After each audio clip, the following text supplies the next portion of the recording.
You knew she was going to leave tonight, didn't you? Peyton asked, her eyes shifting from the silhouette disappearing from the front of the apartment complex to the man in the passenger seat. She said she was coming to say goodbye. In the pitch-black car, Leo's expression was unreadable. So what's your move this time? How are you going to reel her back in? Peyton was all too familiar with this particular play. She'd been on the receiving end of it. After all, the more determined she had been to leave, the more thoroughly he had. Convinced her to stay. Leaving? She scoffed internally. That's not a goodbye. That's a mating call. It was only now, as a bystander, that Peyton could fully appreciate Leo's mastery. He was a virtuoso at this. You just had to look at Dr. Shaw, tiptoeing around downstairs like a gust of wind could shatter her. And in that state, Leo would crash down from the heavens. If she didn't fall for it, who would? But Leo, apparently, had a different take. Why would I try to reel her back in? He tilted his head, looking at Peyton with genuine confusion. You're just going to let her go? Her way of thinking is different from most people's, that's all. It doesn't mean she can't take care of herself. Peyton was starting to get confused. Why the different standard for Dr. Shaw? Don't tell me you can't accept her. She can accept my particular hobbies. I think I can handle hers. Then you're biased against her? It's hard not to be, Leo said with unnerving honesty. If she just goes back to her old way of life, it would be a miserable journey for both of us. He was stating a simple fact. You couldn't apply a normal person's worldview to Evelyn Shaw. It was like the USB drive incident. Any sane person would assume such an elaborate plan was for some huge personal gain. But her goal? It was to make him hate her. How do you even begin to argue with that? Then why didn't you let me leave back then? Because going back to be a small-town girl was your last resort. Changing her lifestyle is the path she wants to walk. There's a fundamental difference, and you can really just stay out of it. No, Leo said, rolling down the window to breathe in the fresh air. Because theory is one thing, but I'm worried about her. The moment he said it, Chloe, sitting in the back seat, felt a strange jolt. This man was so complicated. If I were Dr. Shaw. Peyton, on the other hand, just shot him a look and repeated his words in a saccharine, mocking tone. I'm worried about her. Why are you so salty? Peyton whipped her head to the side, opening her own window to suck in a breath of cold air. I don't know why I even bother asking. It's not like it costs you anything to ask. As if I have the time to worry about other people. Peyton huffed, leaning back against the seat. I'm the one out here finding a new place, negotiating for the bar. I don't see anyone worrying about me. Isn't that why I called you out tonight? You called me out because you were too cheap to pay for an Uber. Peyton's eyes flashed with a competitive fire. She jabbed a thumb toward the back seat. And who's the new girl? Don't be like that. She's here to help you with the bar. Think of her as a watered-down version of you. Leo, it took me nearly dying to get out of that life. And you're bringing a watered-down version into our circle? Peyton went on the offensive without hesitation. She's just a little helper, Leo clarified. She hangs out in the nightlife scene around campus, knows a lot of the students.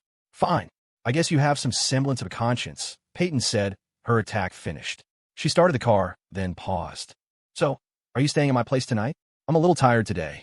Before Leo could finish his sentence, a sharp twang echoed in the car. It came from the direction of Peyton's thigh.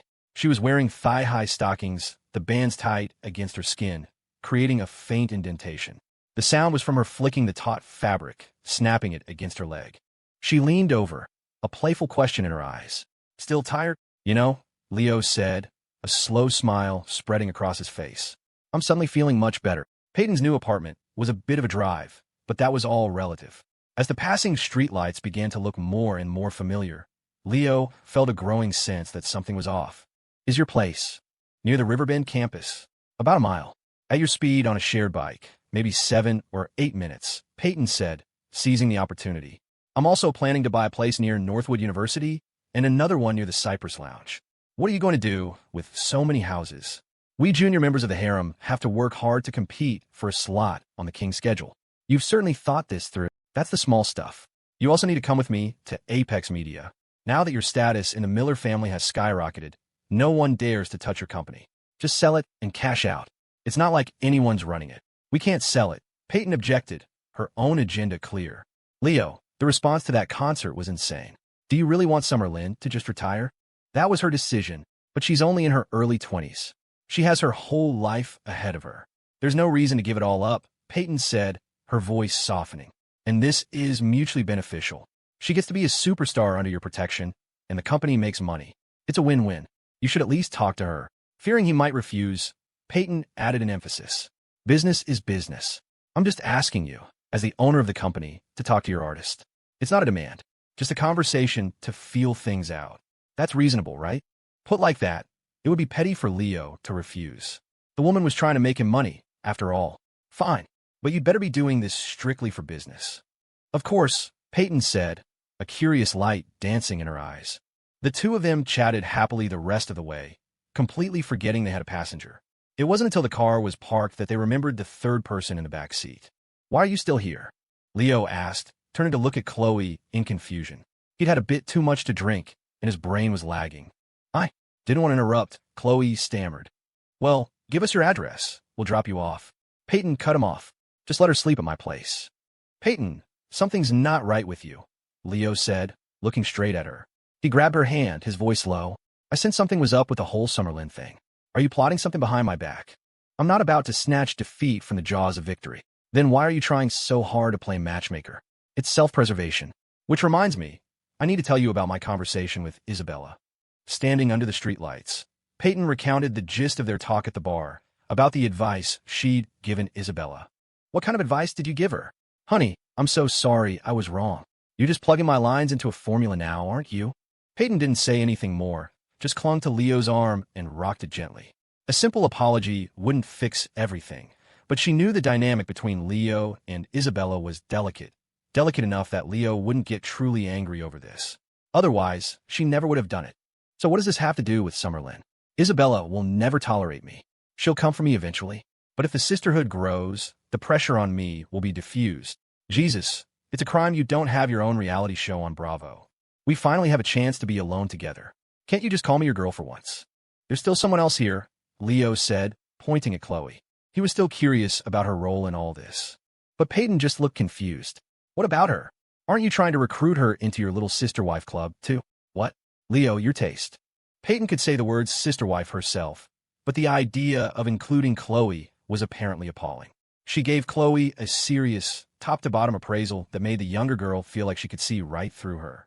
Nice body, decent style, but her agenda is written all over her face. No subtlety. Haven't you seen 1,000 girls like her at the lounge?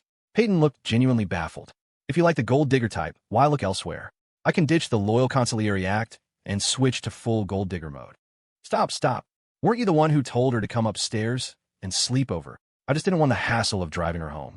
What's the big deal about her sleeping over? Peyton rolled her eyes prettily and led the way toward the elevator. Lying in the guest room, Chloe couldn't sleep. The events of the day had been more dramatic than her entire past year combined, all because she had run into a dramatic person. She couldn't even begin to form a coherent judgment of Leo or his life. It was all too complex. The strange Dr. Shaw, the formidable Peyton. Chloe had also been drinking, and she was thirsty. Tossing and turning, she decided to get a glass of water. She tiptoed into the living room, but some strange impulse guided her toward the master bedroom. The door was slightly ajar. A great battle had just taken place in there. Sleeping in the next room, she had heard everything, which was one of the reasons for her insomnia. Driven by curiosity, she peeked through the crack in the door. But she only saw Leo, alone in the bed. Moonlight spilled across his sleeping face, highlighting the sharp, distinct line of his jaw. She swallowed hard, her mouth suddenly dry. Where's Peyton? Chloe scanned the room warily, but saw no one. If you want to go in, just go in. A voice from behind her made Chloe jump. She whipped around to see Peyton, wrapped in a knit robe, emerging from the bathroom. She had her hair pinned up and was sinking into a beanbag chair. The soft flesh of her curvy body settled into the chair with her. She picked up a slim cigarette from the table and lit it, the smoke curling in the moonlight. Didn't you hear me? If you want to go ahead. There are condoms in the nightstand drawer. Make sure you use one. If you have some disease, I'd rather not catch it later. Peyton, please don't be angry. I didn't mean anything by it. I don't get angry over things like this, Peyton said, shaking her head nonchalantly and gazing out the window. Everyone cares about different things. So, you're only in it for the money? Chloe asked, bewildered. For some reason, whenever she faced Peyton, she felt an overwhelming sense of being outmatched. If she were a fantasy nerd, she'd have known this was a classic case of level difference. Peyton just chuckled. What does it matter what I'm in it for? The point is, you can go in, because you're only in it for the money. I'm not. I think Leo has a lot of attractive qualities. And if I told you he was actually dead broke, that his only asset was a 900 square foot condo in Riverbend Estates, would he still be so attractive? Peyton's question stung. Bolstered by a bit of liquid courage, Chloe shot back, but he's obviously not broke. When I met him, he wasn't even that, Peyton said, clearly having no desire to continue the argument. She ended the topic and gestured toward the bedroom door. My offer stands. If you're only in it for the cash, you can go in. It would even save me some money on your salary later, since the one thing our man is best at is getting women to spend money on him. What if I'm in it for him? The words were pure bravado, spoken in the heat of the moment. When Peyton heard that, she went silent and began to walk toward her. Chloe panicked. Peyton, I'm sorry, I was just... Are you afraid of me? Peyton burst out laughing. If you're afraid of me, you probably don't stand a chance. Because there are 5 others just like me. Peyton turned and sauntered toward the master bedroom, leaving behind only the elegant sway of her hips. Winter break arrived, and Leo got busy again. The Cypress Lounge was holding its end-of-year event, the Fireworks Festival. It was the last big push before the new year. Since Leo had only been sharing profits for less than 2 months, how much of a dividend everyone would get depended heavily on this one event. For 3 or 4 days straight, he worked at the lounge until midnight, which meant he didn't go home to sleep at all. He was lost in a sea of gentle comforts, and Peyton was an expert at seizing opportunities. Every night, a late-night snack was ready.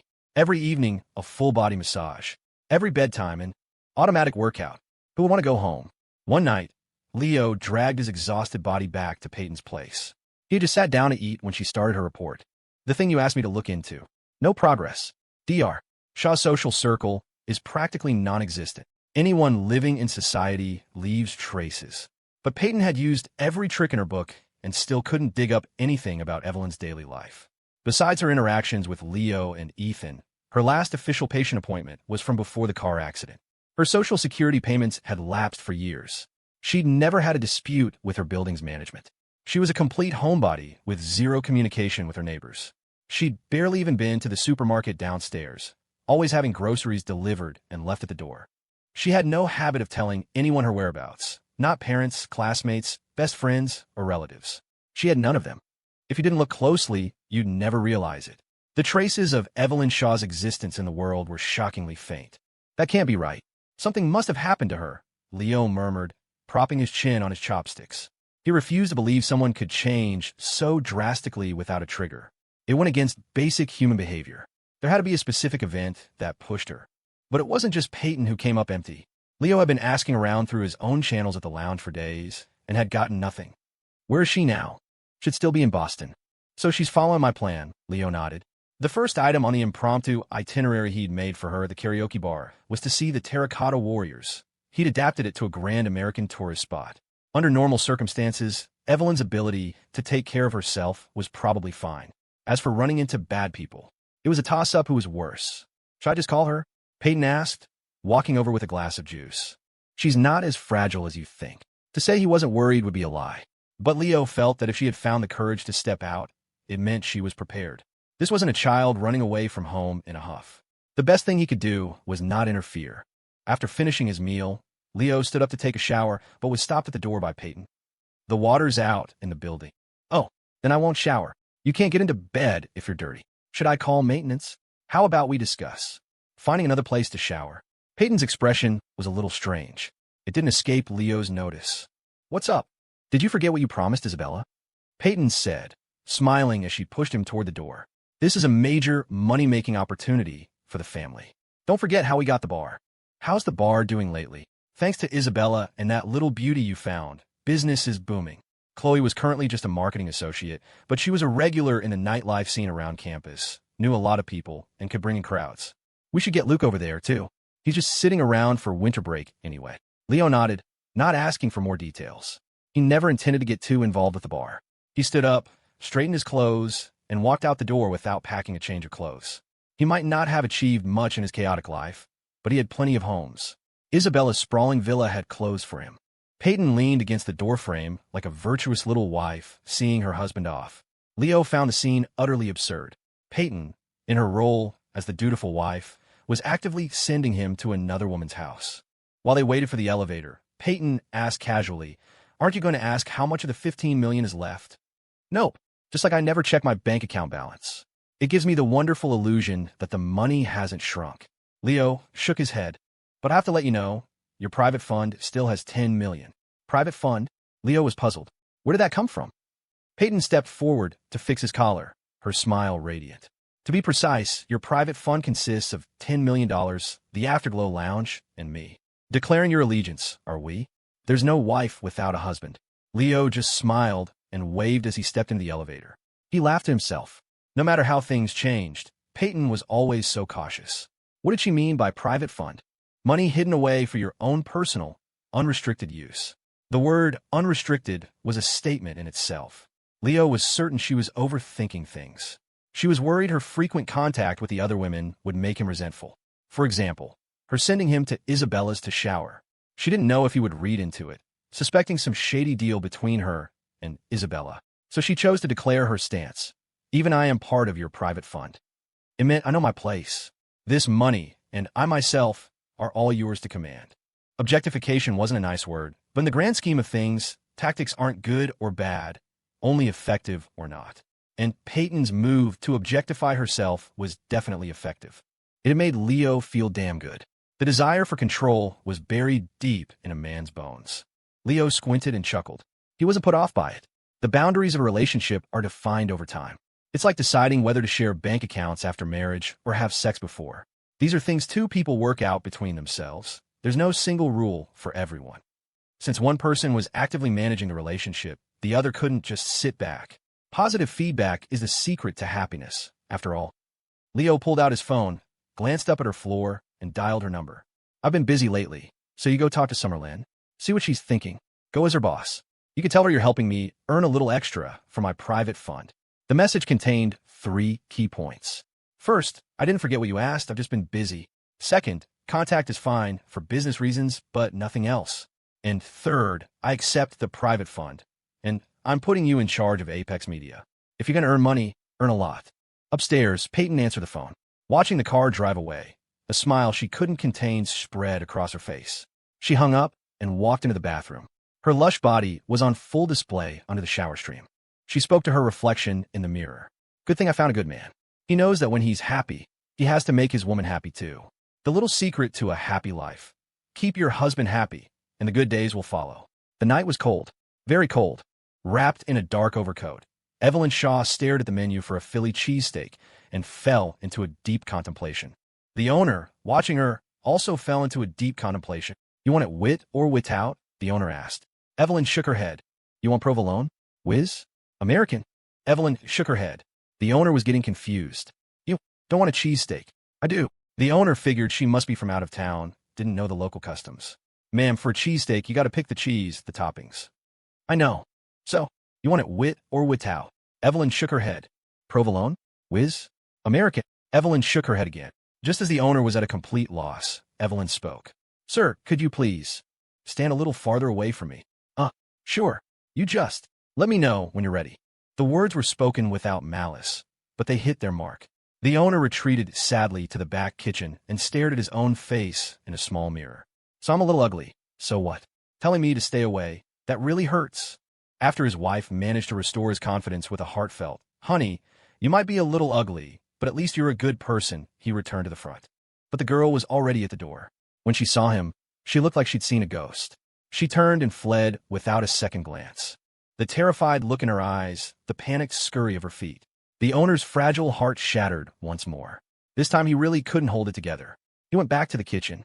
Honey, you might be a little ugly, but at least you're a good person. You used that one already. Honey, you might be a little ugly, but you're also not very tall. I should just die. Don't say that, honey. At least I love you. I'm ugly and I'm short. What do you love about me? I don't know. I just like your funny little nose and your beady little eyes. The owner stared blankly for a moment. He walked silently to the sink and started washing dishes. As he washed, he began to hum. As he hummed, he began to smile. As he smiled, he went back out to take another customer's order, as if nothing had happened. You can see when someone is loved. Whether it's a terminal illness or a passing stranger's casual scorn, love becomes the reason you can stand back up. By that logic, not being loved means that when you fall, you might not have the strength to get up again. Like Evelyn Shaw, who hadn't eaten all day, now wandering in the bike lane. It was dangerous, but it meant fewer pedestrians brushing past her than on the sidewalk. She did have a way of eating alone. She could just order DoorDash to her hotel room. But she had come out here to change, and after a whole day of trying, she had failed. In the past, as a psychologist in her own familiar environment, she could be herself. On rare outings, with familiar people, she could also be herself. But when everything became unfamiliar, those fears began to magnify infinitely. Especially earlier that day, at the tourist-packed Faneuil Hall, there were more people on the cobblestones than there were bricks. She had fled early. Now, she wanted to flee again. This was when she needed a source of motivation. Evelyn, think about why you wanted to change. She felt she had to try to change her perspective. Take a wanderer, for example. A wanderer could be a homeless drifter, or they could be a romantic pilgrim roaming the earth. But at certain moments, the line between a drifter and a pilgrim is blurry. If going hungry makes you a drifter, then most pilgrims on their journeys go hungry too. If performing acts of justice makes you a pilgrim, then there are plenty of kind souls among the drifters who would stand up to injustice. So whether you're a drifter or a pilgrim is a matter of pure perception. I'm not a drifter. I'm a great pilgrim. I'm not running away in shame. I'm actively embracing a new life, Evelyn muttered to herself at a bus stop. An elderly couple nearby looked at her as if she'd lost her mind. She looked so frail, like a strong gust of wind could knock her over. Evelyn actively walked toward them. Sir, ma'am, would you mind taking a flyer? Honey, I can help you, but you don't have any flyers. The old man was truly baffled. The young woman's hands were empty. I'm practicing handing out flyers. It was an excuse Evelyn came up with on the spot, a way to rationally communicate with others, even though she felt every pore in her body trembling. I'm a pilgrim. Handing out flyers is the first step. Honey, are you feeling all right? The old man stepped closer, concerned. Sir, please don't come any closer, Evelyn said, taking a panicked step back. Should I call a hospital for you? No, I'm not sick, thank you. Evelyn kept backing away, but a crowd of onlookers was beginning to gather. She was afraid. Afraid of them saying she was trouble, afraid of the disgusted looks on their faces, afraid of being treated like a freak. Part of human fear comes from the unknown. Another part comes from the fear of seeing the known. A soldier who has been to war is prone to flashbacks because their mind is filled with so many vivid, known images. Her brain was etched with too many past images of trouble and disgust. If the people here overlapped with the known images in her mind, it would be very bad. She had to get away. In a panic, she pulled out her phone, trying to navigate back to her hotel. She could take care of herself. She tried to breathe evenly, turning her back to the crowd and walking away along the side of the road. But no one can ever truly turn their back on a crowd, because there's always someone walking right past you. As the old man shared the strange encounter he'd just had, the inevitable chatter erupted from the crowd. Probably escaped from a mental hospital. Maybe she's not right in the head, ran away from home or something. Evelyn could only cover her ears and keep walking. She wasn't afraid of people themselves, but of that awful, mocking laughter. Social anxiety and social terror are only a word apart. Her social anxiety stemmed from the fact that she caused social terror. One misstep, and this was the result. Moonlight spilled over the old brick buildings, dividing the world. The light spread wantonly across the rooftops, while on the ground, the faint shadows of the buildings cautiously devoured everything, swallowing the slender figure walking below. She was lost, exploring the unknown parts of her life, trying to mend her broken other half. Evelyn looked up at the old buildings. Moonlight and shadow had coexisted here for centuries, because a building without a shadow is incomplete. It was like the ancient Eastern philosophy of yin and yang. A person missing a half is also incomplete. The other half of an extremely crazed person is sensitive and fragile. Without that sensitivity and fragility, you can't have the extreme madness. Like the black and white in yin and yang. Without black, how can there be white? She knew she had to walk this path of sensitivity and fragility. But that was a problem for tomorrow. Right now, she just wanted to sleep, because she was starting to miss him. Back in Riverbend, Leo arrived at the Grand Villa, but didn't go in right away. He hesitated, his hand hovering over his phone. He wanted to make a call, but decided against it. After a moment of thought, he simply took a picture of the sky and, without a sound, walked toward the front door. In a hotel in a historic city, Evelyn returned to her room, exhausted, hungry, and cold. Her circulation was already poor, her body weak. She ran a bath and lay in a wide tub, feeling her body temperature rise. And then she passed out. When she woke up, it had been half an hour. She hadn't drowned, not because she was lucky, but because the bathtub was leaking. Expressionless, she wrapped herself in a bathrobe and stepped out. In the past, in a situation like this, she would never have contacted the hotel. She could already imagine it with her eyes closed. She'd call the front desk in the middle of the night, and the receptionist would mutter under their breath, "What a pain." She didn't want to cause trouble, and more than that, she didn't want people to call her trouble. Why else would she have given up her comfortable life as a pampered pet and run away? But today she had to. She dialed the front desk. It wasn't nearly as difficult as she'd imagined. The receptionist was incredibly proactive, solving the problem immediately, waiving the room fee for the night and upgrading her to a better room. And so she found herself alone in a large suite. Logically, she knew this was just the hotel's standard damage control protocol to avoid a negative review.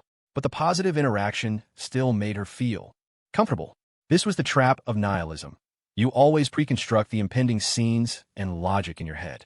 But real life doesn't follow logic. There are always sudden, unexpected anomalies. For example, the sweet-faced receptionist knocking on the door of her suite again, this time with a bouquet of flowers. "Ma'am, again, please accept our apologies. We hope you have a pleasant evening." Evelyn accepted the bouquet of baby's breath, her eyes shining with a strange light. Yes, it was possible that all her pre-constructed scenarios would come true. The receptionist might turn around and mutter, "What a pain." But these flowers are so beautiful. Evelyn placed the bouquet on the table and, one by one, arranged the stems in a vase, her eyes fixed on them. The unexpected feeling made her temporarily forget the thoughts churning in her mind. Maybe I should order some food. Evelyn took out her phone and ordered from DoorDash. She turned off the lights and sat by the bouquet, quietly looking out at the city. What your heart wants you to see, you see. Evelyn saw a grandfather taking his grandson into a KFC, a girl in a beautiful period-style dress, a firework exploding in the distance. She also saw a beggar dragging a small speaker.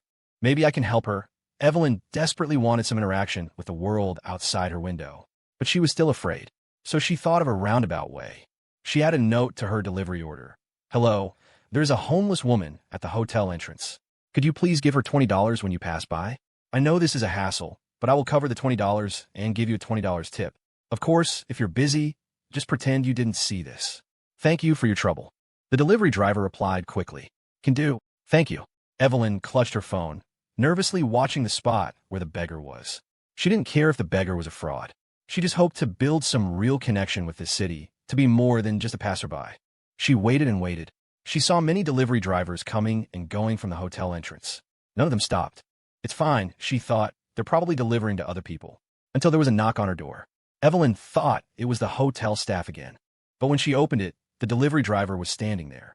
"Hi, for Evelyn S. Order number." "Yes, that's me." Evelyn was surprised at how quickly her food had arrived. She hadn't seen him downstairs. "Did you give him money to the woman downstairs?" "I did, but I didn't see you. I definitely gave it to her." "Beggars these days all have Cash App," the driver said, holding up his phone to show a payment confirmation. There was indeed a $20 transaction, but Evelyn was sure she hadn't seen him. She tried to lean in to get a closer look. The driver, not expecting her to be so meticulous, flinched and pulled his phone back. But she had already seen it. "The beggar's Cash App name is Boston Liquor Mart?" "Look, I gave her the money. You owe me $20. Not only am I not paying, but I'm also giving you a 1-star review."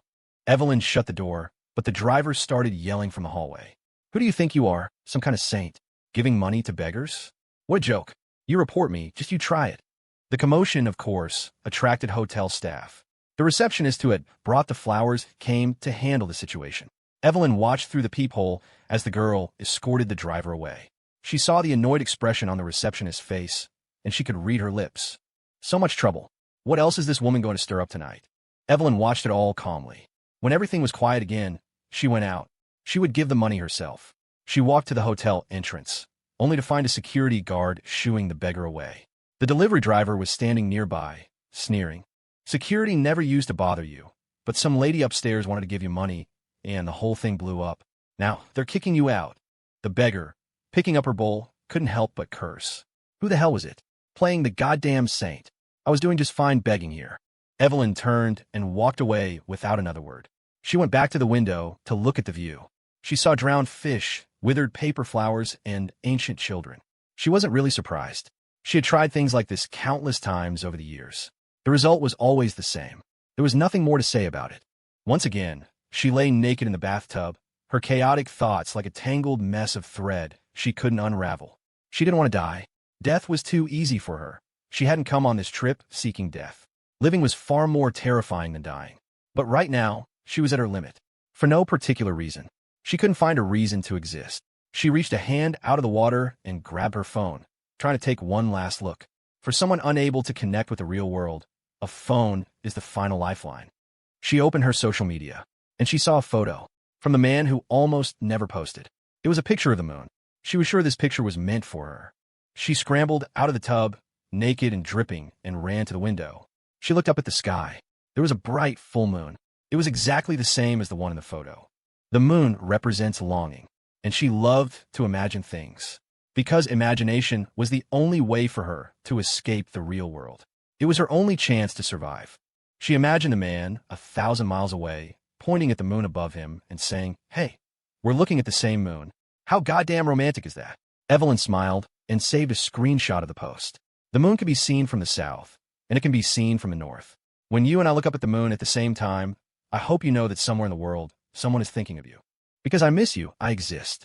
Leo, of course, had no idea what was happening 1,000 miles away.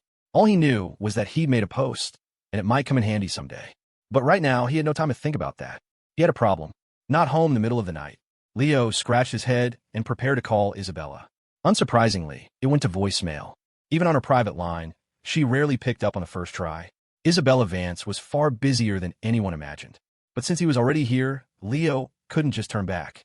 He figured there was an 80% chance she was busy at the office. But where the hell is her company? Leo honestly couldn't remember. He hadn't been to her office since his amnesia. But that was fine. He had a mouth he could ask. Unlike the owner of this villa, she had a mouth but never seemed to use it properly. Couldn't speak her mind. Wouldn't let him eat. A total waste of a mouth. Grumbling aside, Leo knew what he was here for. To make Isabella happy. Her words might be poison, but her actions were solid gold. Whether it was pulling him out of the Miller family mess or handing over the bar, a normal person would have at least tried to negotiate terms. But not the great blue-eyed lady. She didn't care about any of that. If she said she was getting him out, she got him out. If she said she was giving him the bar, she gave him the bar. Her execution was terrifyingly efficient, which was why, of all the women in his life, Leo was least conflicted about his memories of Isabella. Their problems had nothing to do with memory. Putting a stop to his thoughts, Leo waved at the dog in the yard and turned back into the night. Isabella rubbed her wrist, walking wearily out of the conference room. Her bare face looked drained of energy. Back in her office, she was about to check her phone when a knock interrupted her. "Who is it?" "It's me, Seb Cole. Brought you coffee." "Get lost." "I'm not drinking it." "Come on, Izzy, just one sip. I'm begging you. You're up to something. Just happened to be in the neighborhood." Seb brazenly walked in and sat primly on the guest sofa, not daring to make a sound. He knew he'd only gotten in because Isabella was too exhausted to deal with him, not because they were on good terms. "Spit it out," Isabella said without even looking at him, rubbing her temples. "Before I say anything, I have to ask.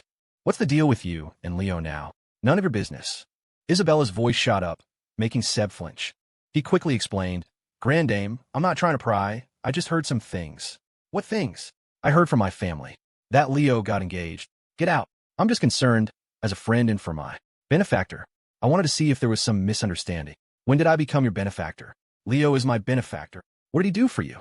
Mentioning something about Leo that she didn't know, Isabella's curiosity was piqued. But Seb's composure began to crumble. "Oh crap, I can't talk about that. I can't exactly tell you he did me a favor by crashing our wedding, can I?" "Oh, nothing," Seb said, laughing nervously and wiping a bead of sweat from his forehead. He quickly changed the subject. "I was just worried about your love life." "I don't need you to worry. If you have nothing else to say, get lost. You're not going to grab me and force me to get married again now that you're heartbroken, are you?" Seb finally asked the question that had been haunting him for days. He couldn't sleep, couldn't eat. His girlfriend had all the appeal of lukewarm oatmeal. Since Leo's engagement, the most miserable person in the world was Seb Cole. "You get to go live happily ever after? What about me?" "I won't," Isabella said decisively. "I don't believe you." For once, Seb pushed back. His entire future happiness was on the line. The scene at the wedding was still vivid in his mind. Last time, Isabella had said she wouldn't get married, that he could do whatever he wanted. Then she got her feelings hurt by Leo, turned around, and flew back to Boston demanding a wedding. This situation was exactly the same. After stewing on the sofa, Seb finally made his move. "Isabella, listen to me. You need to go beg Leo to take you back." "Me? Beg?" To Seb, it looked like Isabella had only spoken 2 words, but the icy expression and scornful curl of her lip seemed to convey an entire dissertation. Seb stood up, summoning all his courage, and tried to look the domineering woman in the eye. What he lacked in presence, he'd make up for with height. I'm practically family, so I'm going to say what no one else will. This thing with Leo. You were in the wrong. Are you here to lecture me? Isabella didn't even raise her eyes, just slammed her coffee cup on the desk. A failure like you has the nerve to lecture me. I may be a failure, but at least I only got left at the altar. Losing a little face is better than being unhappy for the rest of my life. Seb was burning his bridges, determined to slap some sense into this delusional woman. At least I'm brave. Getting into fights and yelling at people, that's not brave, that's just being a thug. Real courage is being willing to pay a heavy price for what you're chasing. So when it comes to love, I'm no failure. At least I'm braver than you. Isabella shot to her feet. I'm not brave enough. You're damn right you're not. Seb, his face red and his neck veins bulging, slapped the desk. I'm asking you, did you go to Leo's engagement party? I did. Then why didn't you have the guts to stand up in front of all those relatives and shout that you object? Why didn't you have the guts to snatch that ring and put it on your own finger? I'm a person, not a gangster. Since when? Seb roared, utterly exasperated. You've been ruthless since we were kids. I thought you were the toughest one in our whole group. Turns out, when it really matters, you don't have the balls to do a damn thing. That tirade felt good. Seb stood with his hands on his hips in the middle of the vast office, feeling a sense of release after years of pent-up frustration. But as silence descended, Seb felt a prickling on his back, like daggers. He suddenly remembered. Who am I lecturing again? Are you finished? A cold voice asked from behind him. Grandame, your humble servant is finished. I'll be rolling out now. Seb turned to flee. Stop. Isabella stared at him, her eyes like glaciers that even the equator couldn't melt. She said, I did crash the wedding that day. It's just that some things can't be solved by crashing them. Then just soften up a little. A guy like Leo, a straight arrow who's practically a monk, once you miss out on him, where are you going to find another one? Who's practically a monk? Isabella looked like she'd just heard the most absurd thing in the universe, her expression changing for the first time. Who were you just talking about? Leo. There was another assessment Seb hadn't dared to say out loud, for fear Isabella would actually murder him. He would have praised Leo as a modern-day job. Anyone who could endure Isabella Vance was destined for success in anything they did. Seb studied Isabella's expression for a long time. Combining that with her admission that she'd crashed the engagement party but still failed to stop it, he couldn't help but sigh. It seemed his benefactor and Isabella were truly finished. And rightly so, Isabella didn't deserve his benefactor. Forget it. I'm done trying to convince you. Then get lost. One more thing. Your relationship status is basically an open secret in our circle. Everyone knew your boy toy was Leo. But ever since the news of his engagement reached Boston, everyone assumes you're heartbroken. So a lot of people are making a move on you. I know. Of course, she knew. Her private phone had to be on silent even when she wasn't in meetings because the number of suitors was growing. Sonny came with me today. He wants to see you. Is he crazy, or are you?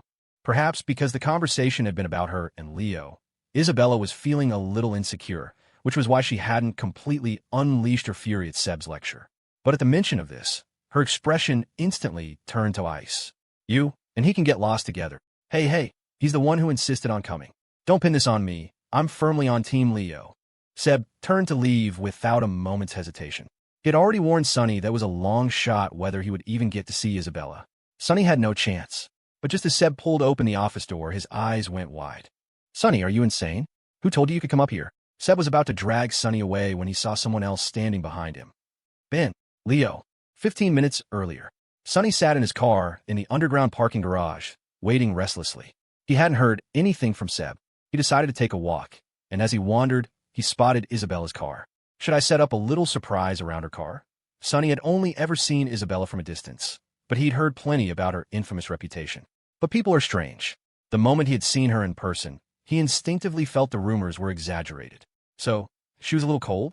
She was beautiful and from a good family. If she wasn't cold, who would be? People believe what they want to believe. In any case, as soon as the news of Isabella's heartbreak spread, Sonny had immediately started getting ideas, which led to this trip. Full of ambition, Sonny circled Isabella's car, meticulously designing his surprise. Ordering flowers, candles, buying gifts, the more romantic the better. When he was finished, he looked at his creation with satisfaction.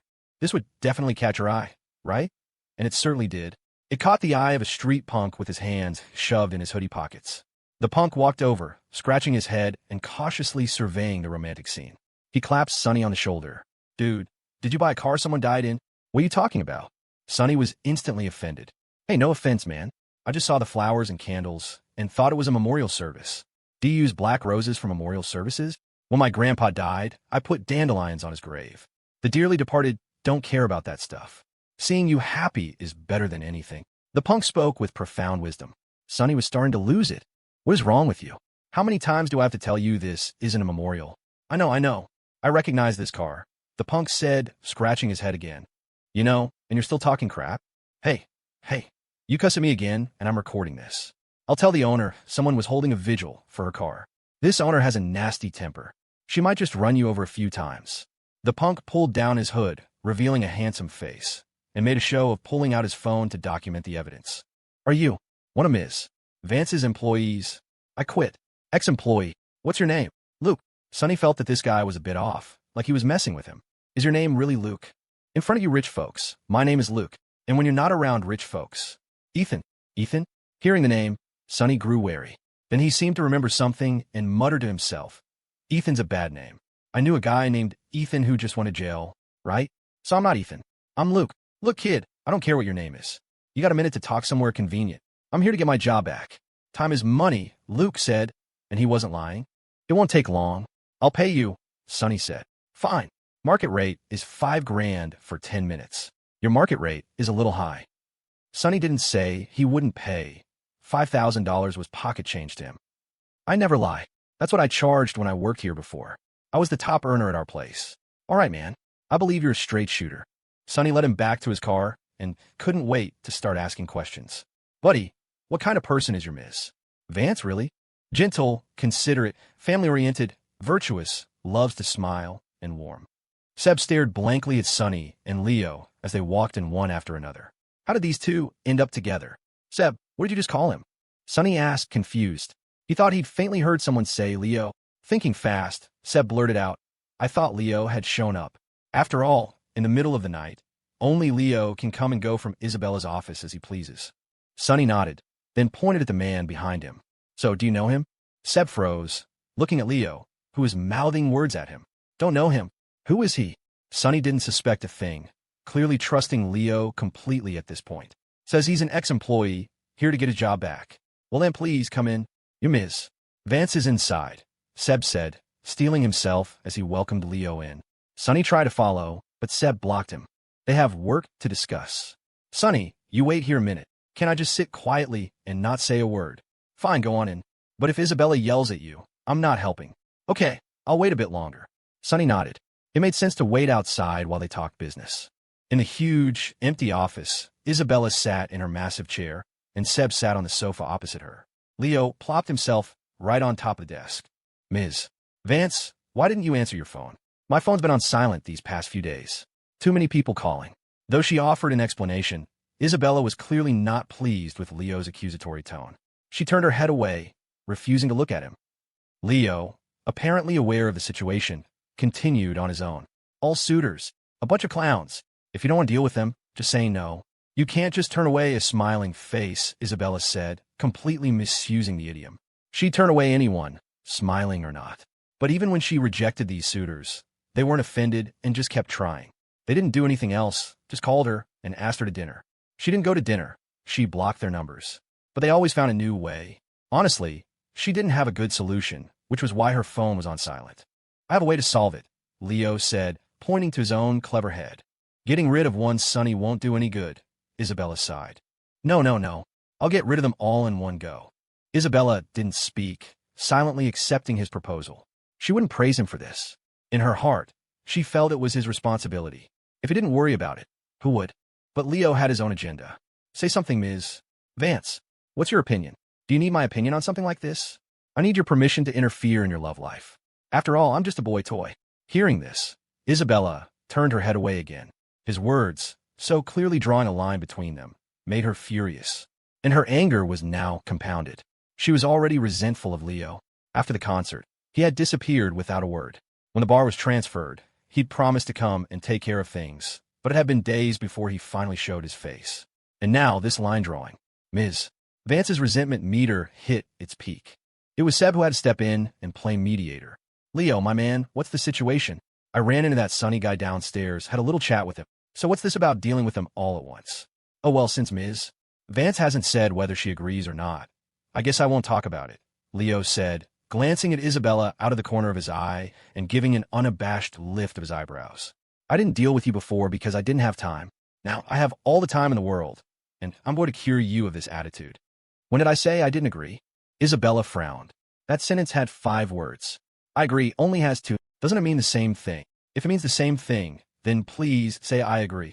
I won't. Then I won't either.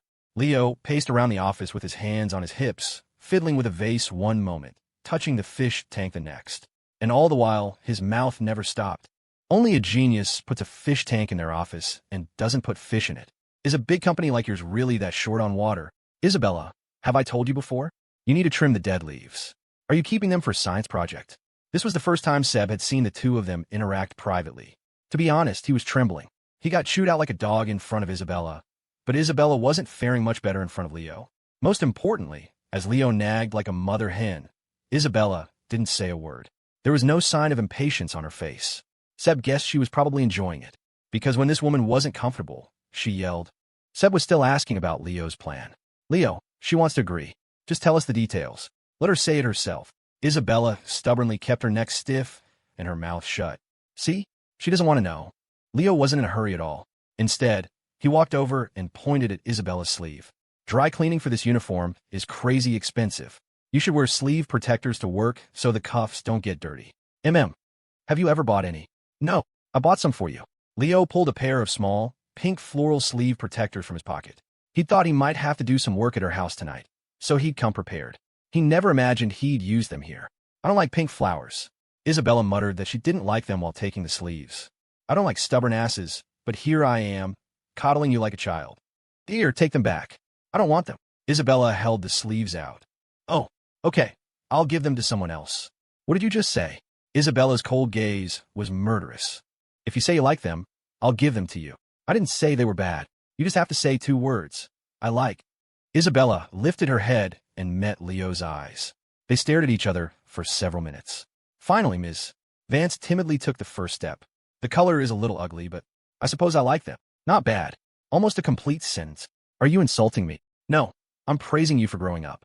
Leo patted Isabella's head. Next time, remember to give some feedback when you receive a gift. I didn't ask you to give me anything.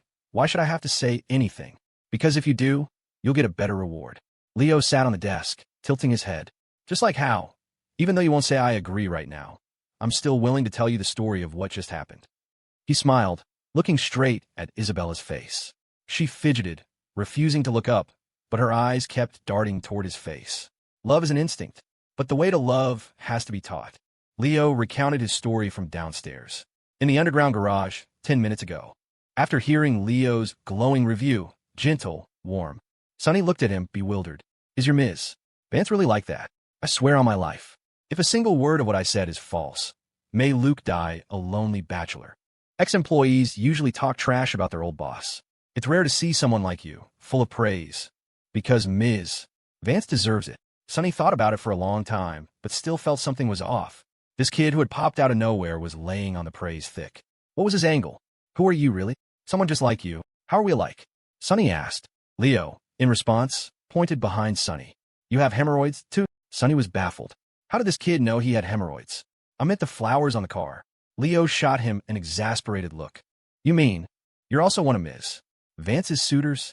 Of course, Leo said, his big, clear eyes blinking as he nodded emphatically. Then that makes us competitors. Sonny puffed out his chest, fixed his hair, and a fighting spirit lit up his eyes. Everyone loves a woman like Isabella Vance. Competition was just part of the game. He was never afraid of competition. Leo, without even looking up, asked, competitors? Tell me, what advantages do you have over me? At least I'm more competitive than a regular working stiff. Ms. Vance likes working stiffs. Been watching too many fairy tales about the princess falling for the stable boy. Sonny scoffed. There are at least 5, maybe 10 guys competing for her now. You don't even get a turn. As he said this, Leo was actually getting ready to leave. He'd only come over because he saw someone messing with Isabella's car and decided to spin a few lies. But when he heard competitors numerous, Leo stopped, turned back, and asked curiously, "You're saying Ms. Vance has a lot of suitors. Didn't you break up with that guy, Jiang?" Sunny sighed, then asked, "Don't tell me you didn't know." "I know. I know that Jiang guy," Leo replied. "What do you think of that Leo guy?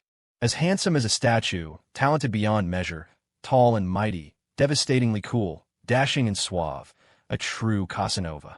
Leo tilted his head back, piling on the praise, and sighed with admiration. "Only a man like that is worthy of being my rival." "You're not. Leo, are you?" Sunny looked at this guy who seemed to be possessed by a cringeworthy anime character and couldn't help but ask. "Leo's a rich kid. Do I look like a rich kid to you?" When Leo said this, he had no intention of hiding his identity. Any fool could see that this level of praise could only come from the man himself. But to his surprise, Sunny looked Leo over and shook his head. "You don't look like a rich kid. Then what do I look like? You've got the lazy swagger of a gamer who lives in his mom's basement or some street hustler, the hairstyle and smirk of a nightclub promoter, and the face of a boy toy for some rich cougar." Sunny critiqued Leo from head to toe, completely oblivious to the change in Leo's eyes. "You're a really good judge of character. But since you work at Isabella's company, you must be in finance, right?" Sunny figured Leo really didn't seem like a rich kid. Although most rich kids were polite to others, thanks to a good upbringing in front of their own kind, especially competitors, that same upbringing gave them an innate confidence. The arrogance would be spilling out of their eyes. "You could say that. If a game's monthly subscription counts as a financial product," Leo muttered under his breath. "It's normal to admire a woman like Isabella Vance. But a man needs to know his limits," Sunny continued, clearing his throat. "In the adult world, being in the same social class is the only truth." "You're right." Leo turned back completely, walked over, and clapped Sunny on the shoulder. "Dude, I actually gave up a long time ago. And I advise you to give up, too. A normal person can't win Isabella's heart." Sunny was stunned, his expression shifting. He knew it was difficult. He'd been waiting this long and hadn't even gotten to see her. "I won't give up." "I know you won't. That's why I'm prepared to pass on some of my secret techniques. After all, I've been around Ms. Vance longer than you have. I could just ask any other employee about that. I'm a legitimate suitor. I've carefully studied her daily life." Leo took a deep, theatrical breath. "Like the assessment I just gave you. Have you heard that from anyone else?" Sunny was stunned again. He has a point. His own knowledge of Isabella was all second-hand rumors. He really lacked understanding. If he had someone who knew her well, "Why are you helping me?" "To make money, obviously." "Makes sense." Now that he put it that way, Sunny found it perfectly reasonable. An angle made him trustworthy. "Name your price. As long as it's reliable, I'm not short on cash. Just give me more information. We can discuss the money, but I have one condition. You have to bring the other suitors over to attend my class." "Are you crazy or am I?" Sunny snapped, not even trying to hide his anger. He wasn't about to help the enemy. Leo wasn't angry at his rebuttal. Instead, he clasped his hands behind his back, adopting the air of a grandmaster. "Your thinking is too small. Your perspective is limited." "What do you mean?" Sunny was confused. "I ask you, among all the competitors, are you the one with the best overall qualifications?" "I wouldn't dare say that, but I'm definitely in the top few. When it comes to love, anyone who isn't first is a nobody." Leo patted Sunny's shoulder sagely. "Instead of worrying about another competitor suddenly surging ahead, why not bring them all over to stand on the same starting line as you? You'll be able to see their every move. You'll know everything they're up to." Sunny tilted his head. He has a point. "Wait, no, that's not right. Then I still won't be able to beat the others, will I?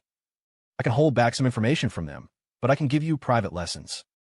You're being so good to me." Sunny was still confused, until Leo held up 2 fingers and made a money-counting gesture. Sunny saw it and nodded solemnly, grabbing both of Leo's hands. "Sir, you must save me. The master takes on many disciples precisely to save you. Sir, you must give me private lessons. It's fate that we met. A small matter. The master's only concern is your investment." When Leo had finished his story, Seb looked up at him, bewildered. "So, where are things at now?" "Sunny just sent me the contact info for the other guys. I'm going to conquer them one by one and then start a little group chat. And your goal is?" "To help Ms. Vance solve her problems while earning a little pocket money." "You make money off this, too?" Seb was even more confused. "Do you have any idea how hard it is to make money these days?" Leo waved his hand and pointed at Isabella. "Especially since I'm not getting paid for my services to Ms. Vance this time. I have to find my own way to generate income." Isabella, her face an icy mask, shot Leo a look. "If you just announce who you are, this whole thing would be over. And how would I generate income then?" Leo retorted. "Seb, hearing their exchange, seemed to grasp the key point. Announcing who he is wouldn't solve the problem, because Leo is already engaged. The moment the words left his mouth, her eyes bored into him. Did anyone ask you? Isabella snapped. Seb, you're talking too much, Leo said, patting his shoulder. The innocent Seb had no idea how he'd incurred the wrath of both of them. He squatted down and started picking at a dead leaf on a plant. Isabella's anger was because Seb had spoken her inner thoughts. The stubborn woman telling Leo to announce himself was her way of bringing up the engagement. The subtext was, when are you kicking that Willow Shung out of the fiancé position?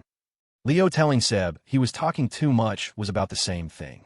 This was the root of Isabella's resentment. Why were the suitors flocking to her? Because one engagement party had completely changed the officially sanctioned couple. If Isabella weren't such an ice queen, she'd probably be screaming, "That's mine, mine, she stole my stuff." Leo had no intention of avoiding the fiancé issue. If he wanted to avoid it, he wouldn't be standing in front of Isabella today. The situation was what it was. The story was destined to be complicated. If Isabella hadn't been so stubborn back then, Willow Shung never would have had a chance. But if Willow hadn't forced the engagement party and secretly orchestrated Isabella's wedding crashing, he and Isabella would still be in a deep freeze. He wouldn't be standing here now. First, my fiancée is indeed Willow Shung. Second, you are at best an ex-girlfriend. Finally, I am here to train your housekeeper. You can think of me as your butler. Leo picked up where Seb left off, clarifying the theme of his visit. Faced with such clear boundary drawing, Isabella's reaction was predictable. She swept the items off her desk, sending them flying at Leo. Leo, his evasion stat maxed out, dodged like a phantom. Seb, like a well-trained dog, scrambled to catch everything behind him. Panting, Seb whispered, "Leo, you have to do something to calm her down." "I'm calming her down. All I see is you provoking her. I'm just calmly stating facts." Her anger is because she can't accept the facts. But this isn't working. Maybe you should try to soothe her a little. Your starting point is all wrong. As the one and only Isabella tamer in the world, no one knows how to handle an angry Isabella Vance better than I do. Great sage, please work your magic. Watch closely. I'm only teaching this once. Leo smoothed his clothes and walked calmly to stand behind Isabella. The USB drive was a problem. Your acting on your own was wrong. He started kneading her shoulders.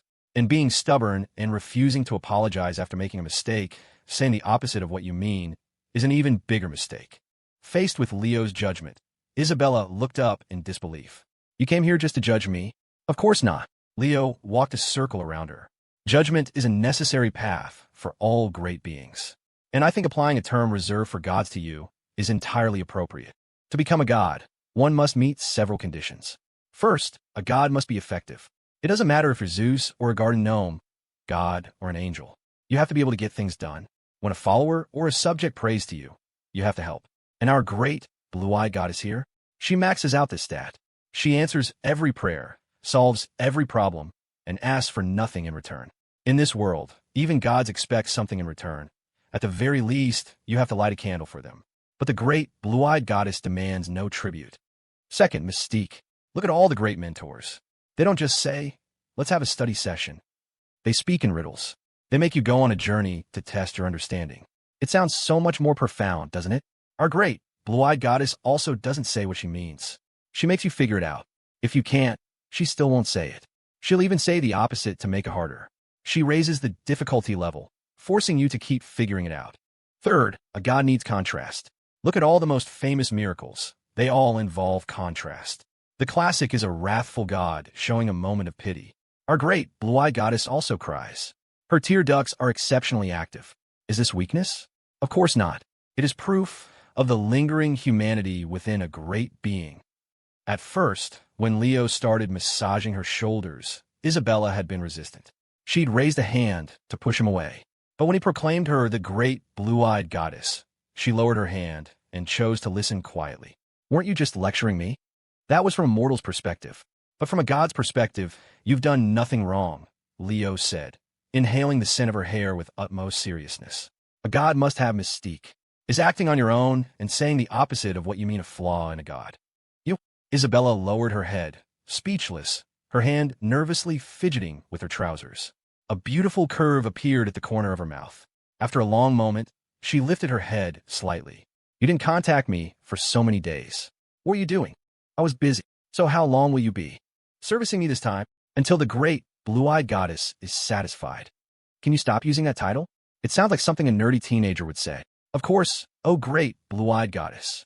Leo secretly rolled his eyes. I saw you smiling. You love it. Are you really not angry at me anymore? Isabella finally asked, looking up.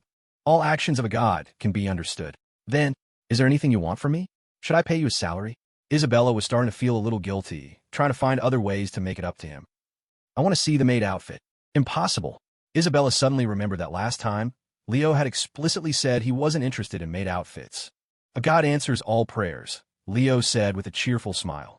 Apologizing, wearing a maid outfit, Isabella had already decided on these things herself. But the stubborn woman needed a reason for everything. That was fine. He would create an all-purpose reason for her. He would make her a god. Isabella was a very proud person. Her pride was such that, even when she knew her own flaws, she was unwilling to correct them. But was she a fool? Of course not. She just felt that her dazzling strengths were more than enough to cover her flaws. It was her innate pride. When Leo judged her flaws, she was dismissive. If his request had been for her to bow her head and admit she was wrong, she never would have done it. But when Leo changed his approach and began to extol her virtues, her resolve began to waver. Because Leo had hit her weak spot. So a maid outfit it was. Wait here, Isabella said, tossing the two words over her shoulder as she walked out alone. The outfit was in her car. Seb watched this scene, dumbfounded, and slowly gave Leo a thumbs up. But Leo didn't say a word, just waved his hand dismissively. This wasn't modesty. This particular play wasn't over yet. Wait for me. Let's just drive straight back. You mean you want me to drive back wearing the maid outfit? Isabella asked, looking at him sideways. Can you not fulfill this one wish for me? Oh, all-powerful, blue-eyed goddess who answers all prayers. Isabella sighed. She glanced at the door, where Sunny was waiting, utterly bewildered. Finally, she turned back to Leo and waved a hand. Let's go. The parking garage was empty. Leo pointed to the hem of the maid's dress, which barely reached the top of her thighs. Why did you buy one so short? This was the largest size they had. The moment Isabella Vance had put the costume on, her sense of shame had peaked. Okay, you can take it off now. What do you mean? You don't like it? It's cold. Leo took off his own jacket and draped it over her shoulders, then walked toward the driver's side, motioning for her to get in. Aren't I supposed to drive back wearing this? Just a little trick to provoke you, get you to talk. I'll drive. I have something to say to you. Leo patted the passenger seat. He had to call her name several times before the stubborn CEO finally got into the car. Isabella, he began, before we get to your place, I have to get a few things straight. Peyton is with me now. For good. Leo turned to look at her, his expression serious. Isabella was the single greatest threat to Peyton's existence. Even if Leo cut all ties with her from this day forward, the incredibly aggressive CEO could easily make trouble for Peyton. I know. We've met. Isabella's face was a mask, but she let out a soft, cold huff. You can stay out of this mess. You think I'll lose? Leo was baffled. How did she even arrive at that conclusion? When had he said a single word about losing? Leo, I haven't lost at anything since I was a child. I'm not going to lose this time either. To win or lose, you need an enemy. So who's your enemy? Leo asked, curious. Your fiancé, Willow Shung.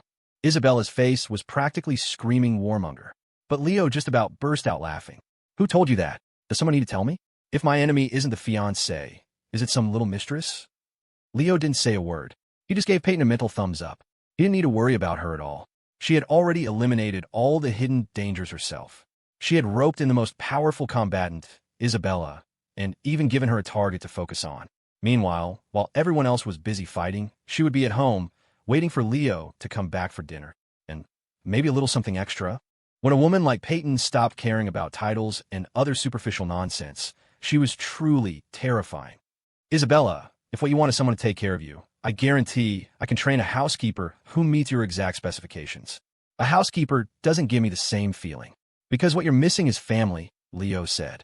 Someone to banter with, to whisper nonsense in your ear, a family member who will never, ever leave. But you'll leave too. So you do everything you can think of to keep me from leaving, even if it means trading total obedience for it. Isabella fell silent. Leo started the car and continued. It would be a lie to say I have no feelings for you, especially after what happened between us. But the moment I decided to be responsible for Peyton for the rest of her life, there was no future for us. Because without me, Peyton has nowhere else to go. But you, even without me, have a bright road ahead of you. Brighter than 99% of the people in this world. This was what Leo truly thought. In his current memory, Isabella was the only one with whom he'd had anything resembling a romantic relationship. He'd forgotten his history with Summerlin, and no one else shared that kind of experience with him. His relationship with Isabella shouldn't have ended like this. From the initial anger to the tears she'd shed at the wedding, it was all part of the normal push and pull of love. But now he had to cut it off, because love doesn't leave room for a third person. When he had discussed the idea of a harem with Willow by the lake, he had bluntly said it was too much trouble. There's no such thing as pure, uncomplicated pleasure in this world. The moment he took Peyton in, he had prepared himself to face all the consequences. I won't lose. What makes you think that beating everyone else means you've won? While waiting at a red light, Leo tilted his head to look at her. The truth is always harsh, but I have to say it. I'm the one who decides who wins and who loses. Peyton will never be separated from you. I will never let her be separated from me, Leo said with a smile. Maybe it's a man's selfishness, but I can't accept her being with anyone else. So you can accept me being with someone else? Isabella's voice was no longer a question. It was trembling. It's hard to accept, but I have to, because you have a bright future. Leo smiled, looking at the dense traffic in the rearview mirror. So I'm here. There are 10 days until New Year's. This will be the last time I provide my services to you. I don't need it. Get out. Trust me, accepting this takes more courage than rejecting it. Leo scratched his head, then leaned close to Isabella's face again. Call it repaying a debt, or just not being able to leave you be. For these 10 days, I'm going to teach you how to take care of yourself. What are you worried about? I'm worried about the tears in your blue eyes and your picky stomach. The housekeeper, Mrs. Lou, was starting to think her boss's young boyfriend wasn't all that. He was handsome, with a nice smile, but why was he trying to steal her job the second he walked in the door? If he did all the work, what was she supposed to do? Young man, you go rest. I'll clean up the rooms. Ma'am, you don't know how to clean this room. I don't know how to clean. Mrs. Lou stared at the young man in disbelief. You could insult her all you want, but to say she didn't know how to clean a room? Did he have any idea what it took to be a top-rated professional housekeeper? Ma'am, you clean too well. Leo squatted down and swept a hand over the floor. You need to slack off a bit. Give her a chance to scold you every now and then. In all my years as a housekeeper, I've never heard of such a rule. In all your years, have you ever met an employer who pays this generously? No. So, is it that hard to understand a few strange rules? Leo shrugged, gesturing for her to just do as he said. Ma'am, you'll be in my training for the next 10 days. I guarantee you'll be working here until you retire. I still don't understand. It's right to not clean the room properly. Mrs. Lou felt her entire professional worldview crumbling. You have to give her a sense of participation in this home. Two people living parallel lives can only ever be roommates. Leo sighed. This training was going to be a long haul. Isabella's real needs were contradictory. A fiercely independent person who needed a family. It was a paradox you saw all the time in real life. Like someone who doesn't love you, but refuses to break up with you. When rational calculation and emotional love get tangled together, you're bound to get twisted relationships. Isabella was facing the same thing. When this extremely rational, stubborn woman who had been away from home for years finally felt the warmth of a real home, a war was bound to start in her head. No one is born hating a feeling. They've just never experienced it. Just like men who have never felt loved will shout about the freedom of being loveless. But when they see others shedding tears of joy, do they truly not yearn for it? As the battle between emotion and reason raged in Isabella's mind, she was destined to face a struggle no one else could truly understand. It was her trial, and hers alone. While Leo was in the kitchen with Mrs. Lou, going over recipes, Isabella came downstairs. She had just showered and changed into a loose black pajama set, but even the baggy silk couldn't hide her stunning figure. She wasn't wearing a bra. Logically, it wasn't an issue. Besides the older Mrs. Lou, Leo was the only other person in the house, and it wasn't like they hadn't seen each other naked before. But in truth, when it was just her and Mrs. Lou, she would still wear one, out of a sense of propriety and discomfort. Isabella tossed her phone on the table and threw herself onto the couch. She lay there, limp without a word. She closed her eyes and was asleep. No melatonin, no audiobooks, no counting sheep. Just like that, she was out. When Mrs. Lou came out with a platter of food and saw this, she didn't know what to do. In all her time with her employer, she only ever saw her in the morning, in the evening, and at meal times. The rest of the time, even if her employer was home, she stayed in her room. Should I wake Ms. Vance and have her go to her room? Don't worry about her. Leo set the dish on the table and told Mrs. Lou to eat. Then he took off his own shirt and draped it over Isabella. He sat down with Mrs. Liu and started eating. Shouldn't we wait for Ms. Vance? Mrs. Liu asked uneasily, glancing nervously in Isabella's direction. She didn't dare pick up her chopsticks. Let's eat. It's getting late. We can go to bed after we're done. Ms. Vance will be angry. No, she won't. Leo shook his head, signaling for Mrs. Liu to relax and eat. Isabella had a dream. Zombies were chasing her, and she was running for her life. But one of them caught her by the foot. She knew it was over. A moment later, however, she realized she was still alive and kicking. Wait, why is the zombie only grabbing my foot? Isabella woke with a start. The room was pitch black, save for a light source to her side, casting a glow on her face. It was the projector in the massive living room. It was playing the classic zombie film Train to Busan. The buff guy was currently tearing through a train car full of the undead. Isabella shook her head. Who plays a zombie movie while someone is sleeping? It made her dream about being grabbed by a zombie. Wait, there really was a zombie. At the other end of the couch, Leo was fast asleep, his head lolling to the side. Her own calves and feet were resting on his lap, his hands draped perfectly over them. Isabella had no idea how long she'd been asleep on the couch, but now she needed to use the restroom. She wasn't known for being light on her feet. Just as she was about to pull her legs back and get up, she realized something. If she got up now, she would wake Leo, and if he woke up, he'd go back to his room. But she was comfortable. The notoriously poor sleeping, 10-hour workday hadn't had nearly enough rest. Your senses are exceptionally sharp right after you wake up. In the unlit room, there was only the soft light and gentle sound from the projector. People who wake up in the middle of the night often feel lonely. She was no exception, but right now, she could feel the warmth radiating from the soles of her feet. The heat from the man's large hands traveled all the way from her toes to her spine. She didn't want to move, but she had to pee. So, the CEO tried her best to move quietly. Intent on returning to the exact same position after a trip to the restroom, she used her sharp eyes to memorize the angle. The angle of her feet in Leo's hands. She would put them back just so, and then she could go back to her comfortable sleep.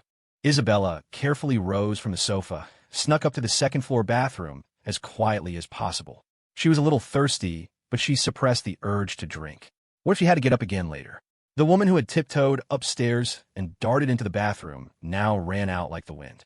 She stood on the second-floor landing, looking down. Leo didn't seem to have woken up. Come eat. The living room lights flashed on. Leo was standing by the dining table, waving her over. Oh, a clear trace of resentment appeared on Isabella's face. Her slippers slapped against the floor as she trudged over and plopped down at the table, mechanically shoveling a few bites of rice in her mouth. Do you need me to come and work with you tomorrow? Leo, who had finished eating long ago, asked while pouring a glass of water. Go if you want to, or you could just take a few days off. Take what? Halfway through her sentence, Isabella suddenly stopped. She had never considered taking a vacation. What would she even do? But now a vacation seemed to have possibilities. I'll go to the office tomorrow and see if I can arrange it. Daily affairs were busy. It was hard for her to take time off just because she wanted to. After finishing a meal that was either dinner or a late-night snack, Isabella washed her hands and prepared to open her laptop to check emails. Her drowsiness had passed, and she couldn't sleep. She had just set the computer on the table when the lights suddenly went out, plunging the room into darkness again. I need to work, Isabella called out without turning around. But no one answered. She turned to switch the light back on, and then she saw him. Leo was already sitting on the sofa, his feet propped up on the edge of the coffee table. He patted the spot beside him. Time for bed. Isabella didn't know how it happened, but the drowsiness she'd lost came flooding back. Leo must have slipped sleeping pills into her food. She tossed her laptop aside and walked quickly to the couch. She had intended to recreate their earlier position with the side of her foot against him, but Leo patted his thigh. Human pillow. Isabella didn't speak. She didn't need to. The stubborn and proud woman was terrible at communicating, always saying the opposite of what she meant. But this person didn't need her to speak to know what she wanted most. Isabella was happy. On the plush sectional in the vast living room, the sofa evenly supported the woman's body, while the man's leg supported the weight of her head. She curled up, her head facing the projector. Even with her eyes closed, she could sense the faint light. Leo, she said, let's go to the supermarket tomorrow. What do you want to buy? I just want to go. Okay. Leo leaned back on the sofa. I'll carry you upstairs after you fall asleep. Can we sleep here a little longer? Are you trying to kill me? Isabella didn't answer with words. As always, she let her actions speak for her. She took Leo's hand and placed it on her chest. Inside her pajamas, Leo stopped complaining about being tired. Isabella closed her eyes peacefully. She was certain she wouldn't have any dreams tonight, because this is how it used to be. A peaceful night's sleep, followed by a trip to the supermarket with a mumbling Leo. Leo had a very clear line when it came to money. As long as she had the time, he would always make her pay for everything herself. She would listen silently as he grumbled about the rising price of vegetables, gossiped with the lady gutting fish about the butcher who ate a burrito while chopping meat. All she had to do was pay. Is memory a form of punishment? She didn't know. She just wanted to ask, Leo, do you also miss these most ordinary of days? Mom, what should we buy at the supermarket tomorrow? Willow Shung sat across from Diane Miller, a list open on her phone. There are only 10 days until New Year's. We should probably start buying some things now. Diane seemed to think of something and sighed softly. Sigh, who knows how many extra people we'll have this year? Are relatives coming for the holiday? Willow asked, her clear eyes wide. Well, Diane didn't know how to answer, just as she didn't know why this sweet young girl, Willow, had decided to move into her house. 3 days ago, while in the middle of a mahjong game, Diane had suddenly received a call from Willow. The girl had asked if she could come and stay for a while. Of course, Diane had agreed. Not only did she really like the girl, but in this day and age, there was nothing wrong with an engaged future daughter-in-law coming to stay for a bit. But when Willow arrived at the door, Diane froze. Willow, did you bring your entire house with you? Diane could even see a small glass bookshelf on the floor. Diane, I might be staying for a while, Willow said, a little embarrassed. Willow, I don't mind you staying, but will your parents agree? Diane thought the girl was being a bit naive. You're not even married yet. Your parents are going to let you live with him? No sooner had the words left her mouth than a big, bald man came huffing and puffing up the stairs, carrying a large case. Diane, I agree. Our whole family agrees. Winston Shung wiped the sweat from his head and caught his breath at the door. We'll be troubling you for a while. If you get tired of Willow, just give me a call, and I'll come pick her up. Winston, you haven't lost an ounce of that foolishness over the years, have you? Diane looked at him helplessly. The silly boy was a father now, but he still hadn't grown up. As an elder, how could she possibly say, I'm tired of her, come get your daughter? Could those words even be spoken? Diane didn't overthink it, quickly ushering Willow inside. Winston Shung said a quick hello at the door and left. Although the apartment had 2 bedrooms, Diane instinctively put Willow in her son's room. She had personally seen the 2 of them sharing a bed in this little apartment before. She figured there was no need for pretense. Auntie, shouldn't you ask Leo first? You mean Leo doesn't know you're here? Diane was even more confused. So this was the girl's own idea? Willow, why didn't you tell him? I was afraid he wouldn't agree, Willow said, standing there looking lost. Auntie, maybe I should sleep on the couch. Sleep on the couch? Nonsense. You can stay in Leo's room for now. It's not like he's coming back anyway. It was better not to bring it up.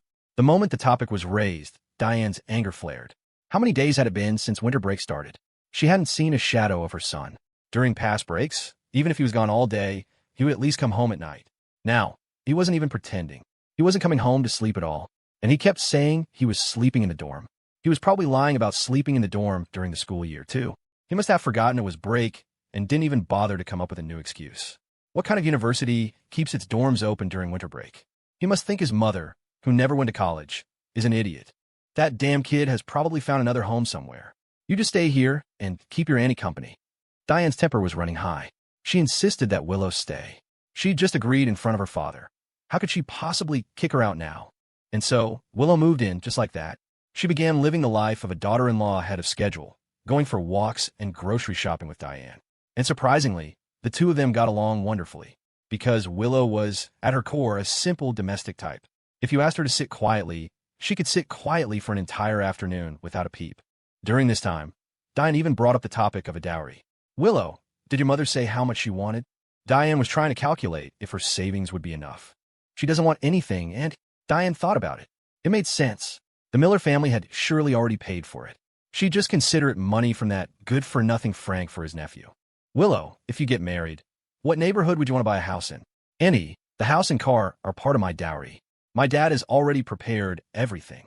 Diane nodded, stunned. This threw her for a loop. After 20 years of a quiet life, she was used to hearing her colleagues and neighbors chat about their children's weddings. How much for the bride price? How much for the new house? It had made her almost forget her son's real background. That won't do. No matter how poor I am, I can't contribute nothing. You have to ask for something. Auntie, if we really get married, I just hope you can live with us. Otherwise, You'll be too lonely by yourself. Diane froze for a moment when she heard this. Then she took the young girl's hand. Willow, it's the thought that counts. I won't interfere in you young people's lives. This old house is just fine for me. That's what she said, but there was no doubt about it. In the mother's eyes, Willow had just scored major points. What a good kid. That damn Leo only knew how to run around causing trouble. She made up her mind. She would use this time to get to know Willow better, to understand her personality. And she would see if that damn kid was willing to accept it when he finally came home. If he did, well, then Willow could just be her daughter-in-law. They were already engaged anyway. Getting married would be the proper thing to do. But as she thought about it, she felt a little uneasy. Willow was a good kid, and Skylar was a good kid, too. Looking at it this way, Leo's taste in girls was actually pretty good. The others were probably the same type, right? Sweet, cute, and easy to get along with. If they were all like that, she was going to have another headache on her hands. 9 days until New Year's. Before dawn, Evelyn Shaw woke up and remembered something absurd. Before she left, she had recorded a farewell video at home. This not-so-cliched ending had replayed in her mind several times, but it had ended in a very dramatic fashion. Right now, she was staring at the 2 keys in her suitcase, lost in thought. In all her calculations, she had forgotten to leave the keys. The resourceful Leo can probably get into my apartment without a key, right? Evelyn shook her head, ultimately giving up on the idea of calling him. Was she supposed to say, I left you a video that's basically a dead wife's memoir. Remember to go to my place and watch it. Laugh if you want, cry if you want. The method was simple and direct, but it lacked a certain flavor. She had packed her bags and was ready to leave this city. There was nothing left for her here. She had already bought a plane ticket to another city. She planned to spend the rest of her life by a lake somewhere quiet. The plan Leo had given her was, first, to travel. Second, to find a job. So, she would find a job in a new city. Dragging her suitcase at the airport entrance, she was fighting her fear, struggling to lift her head. The holiday travel rush was starting. The moon was faintly visible in the sky. The biting wind and thin layer of snow felt like attempted murder against her skin. She swayed on her feet. But there is always something in this world, some anchor, that keeps you hanging on. Family far away, an unfinished dream, a child in its crib, the memory of a smiling face. Decay and blossoming are separated by a single thought. Evelyn stared at the moon for a moment, then turned and walked into the terminal. Leo, can I dance too? Who the hell is dancing this early in the morning? Leo stood at the entrance of a shop, in Save, watching the employees' morning huddle. While shouting slogans, they were also performing some kind of inspirational dance. He watched with great interest, not forgetting to film a video to send to his mom, asking what they needed for the New Year celebration. Leo was particularly proactive about this. He had a vague feeling his mom was a little displeased with him, just as he expected from her reply. Diane, oh, look who it is. I thought you weren't coming home for New Year's. Leo, no way, Mom. I've just been busy with school stuff lately. Isabella unabashedly leaned over to look at his phone and bluntly pointed out his problem. Didn't your semester end already? Huh, it did. Right, it did. Leo's concept of school and vacation was extremely fuzzy. For him, it didn't matter if school was in session or not. He was almost always on break. Leo, Mom, school is out, but one of my roommates got sick and couldn't go home, so I stayed a few days to take care of him. Diane, what kind of sickness? Leo glanced at Isabella, his eyes meeting hers. There was no such thing as privacy with her around. Otherwise, how would she have deleted all the porn sites from his phone? She has a disease where she's in her 20s and still can't take care of herself. Diane, English, Leo.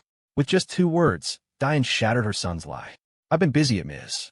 Vance's place for a few days. Diane, well then, remember to invite Ms. Vance over for New Year's dinner.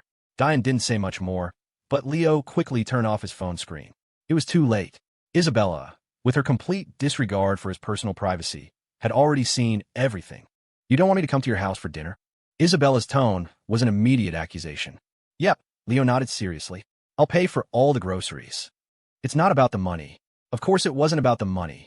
Leo genuinely did not want Isabella to come, because on New Year's Eve, there would definitely be other girls at the house.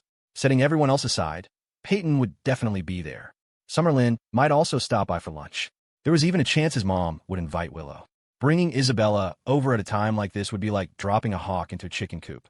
And if the hawk and the chicken started a war, who would be the most heartbroken? The farmer, of course. After his mom worked so hard to cook a huge meal, she'd find Isabella in a violent battle with Willow. And in the middle of the fight, Willow might go dark-sided on them. Great, then nobody would get to eat. Look, Ms. Vance, this service period ends the day before New Year's Eve. Who cares about going to your house for dinner? Isabella tossed her head and started sulking. Only Leo sighed at her retreating back. He knew she was deliberately avoiding the topic of the 10-day limit. You can't avoid it. Why could you choose Peyton, but not me? Because if I chose you, I could only choose you. Leo spread his hands. Or are you willing to let me experience the joys of having a full-blown harem? Get lost. Isabella kicked at him. Fine, I'll get lost. Let's make this a clean break. It's only the first day, and you're already thinking of leaving? Isabella grabbed Leo by the collar, practically dragging him into the supermarket. You're not going anywhere. Isabella's outfit today was casual chic, a knitted black sweater with trailing ribbons, leggings, and white-trimmed thigh-high boots. Leo was wearing a matching sweater, one Isabella had made him wear.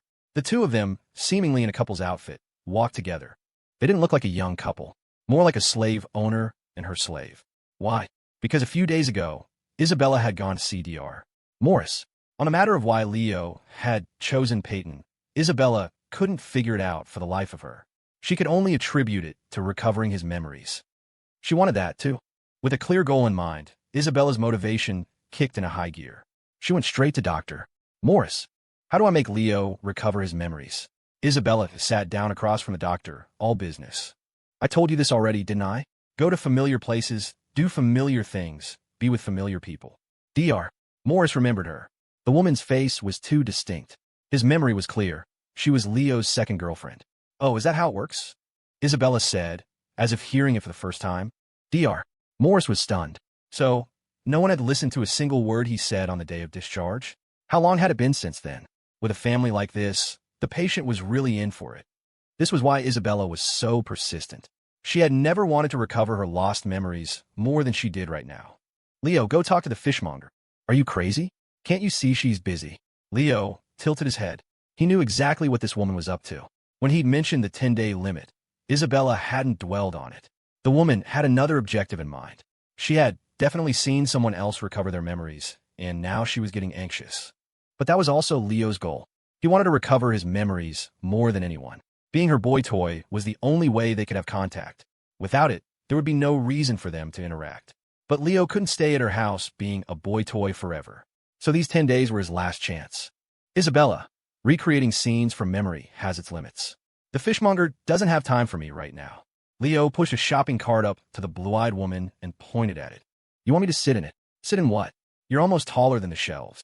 Then why are you pushing it to me? You push the cart, Leo said with a wave of his hand. Finding memories isn't like leveling up in a game, where the experience bar fills up and you automatically unlock them.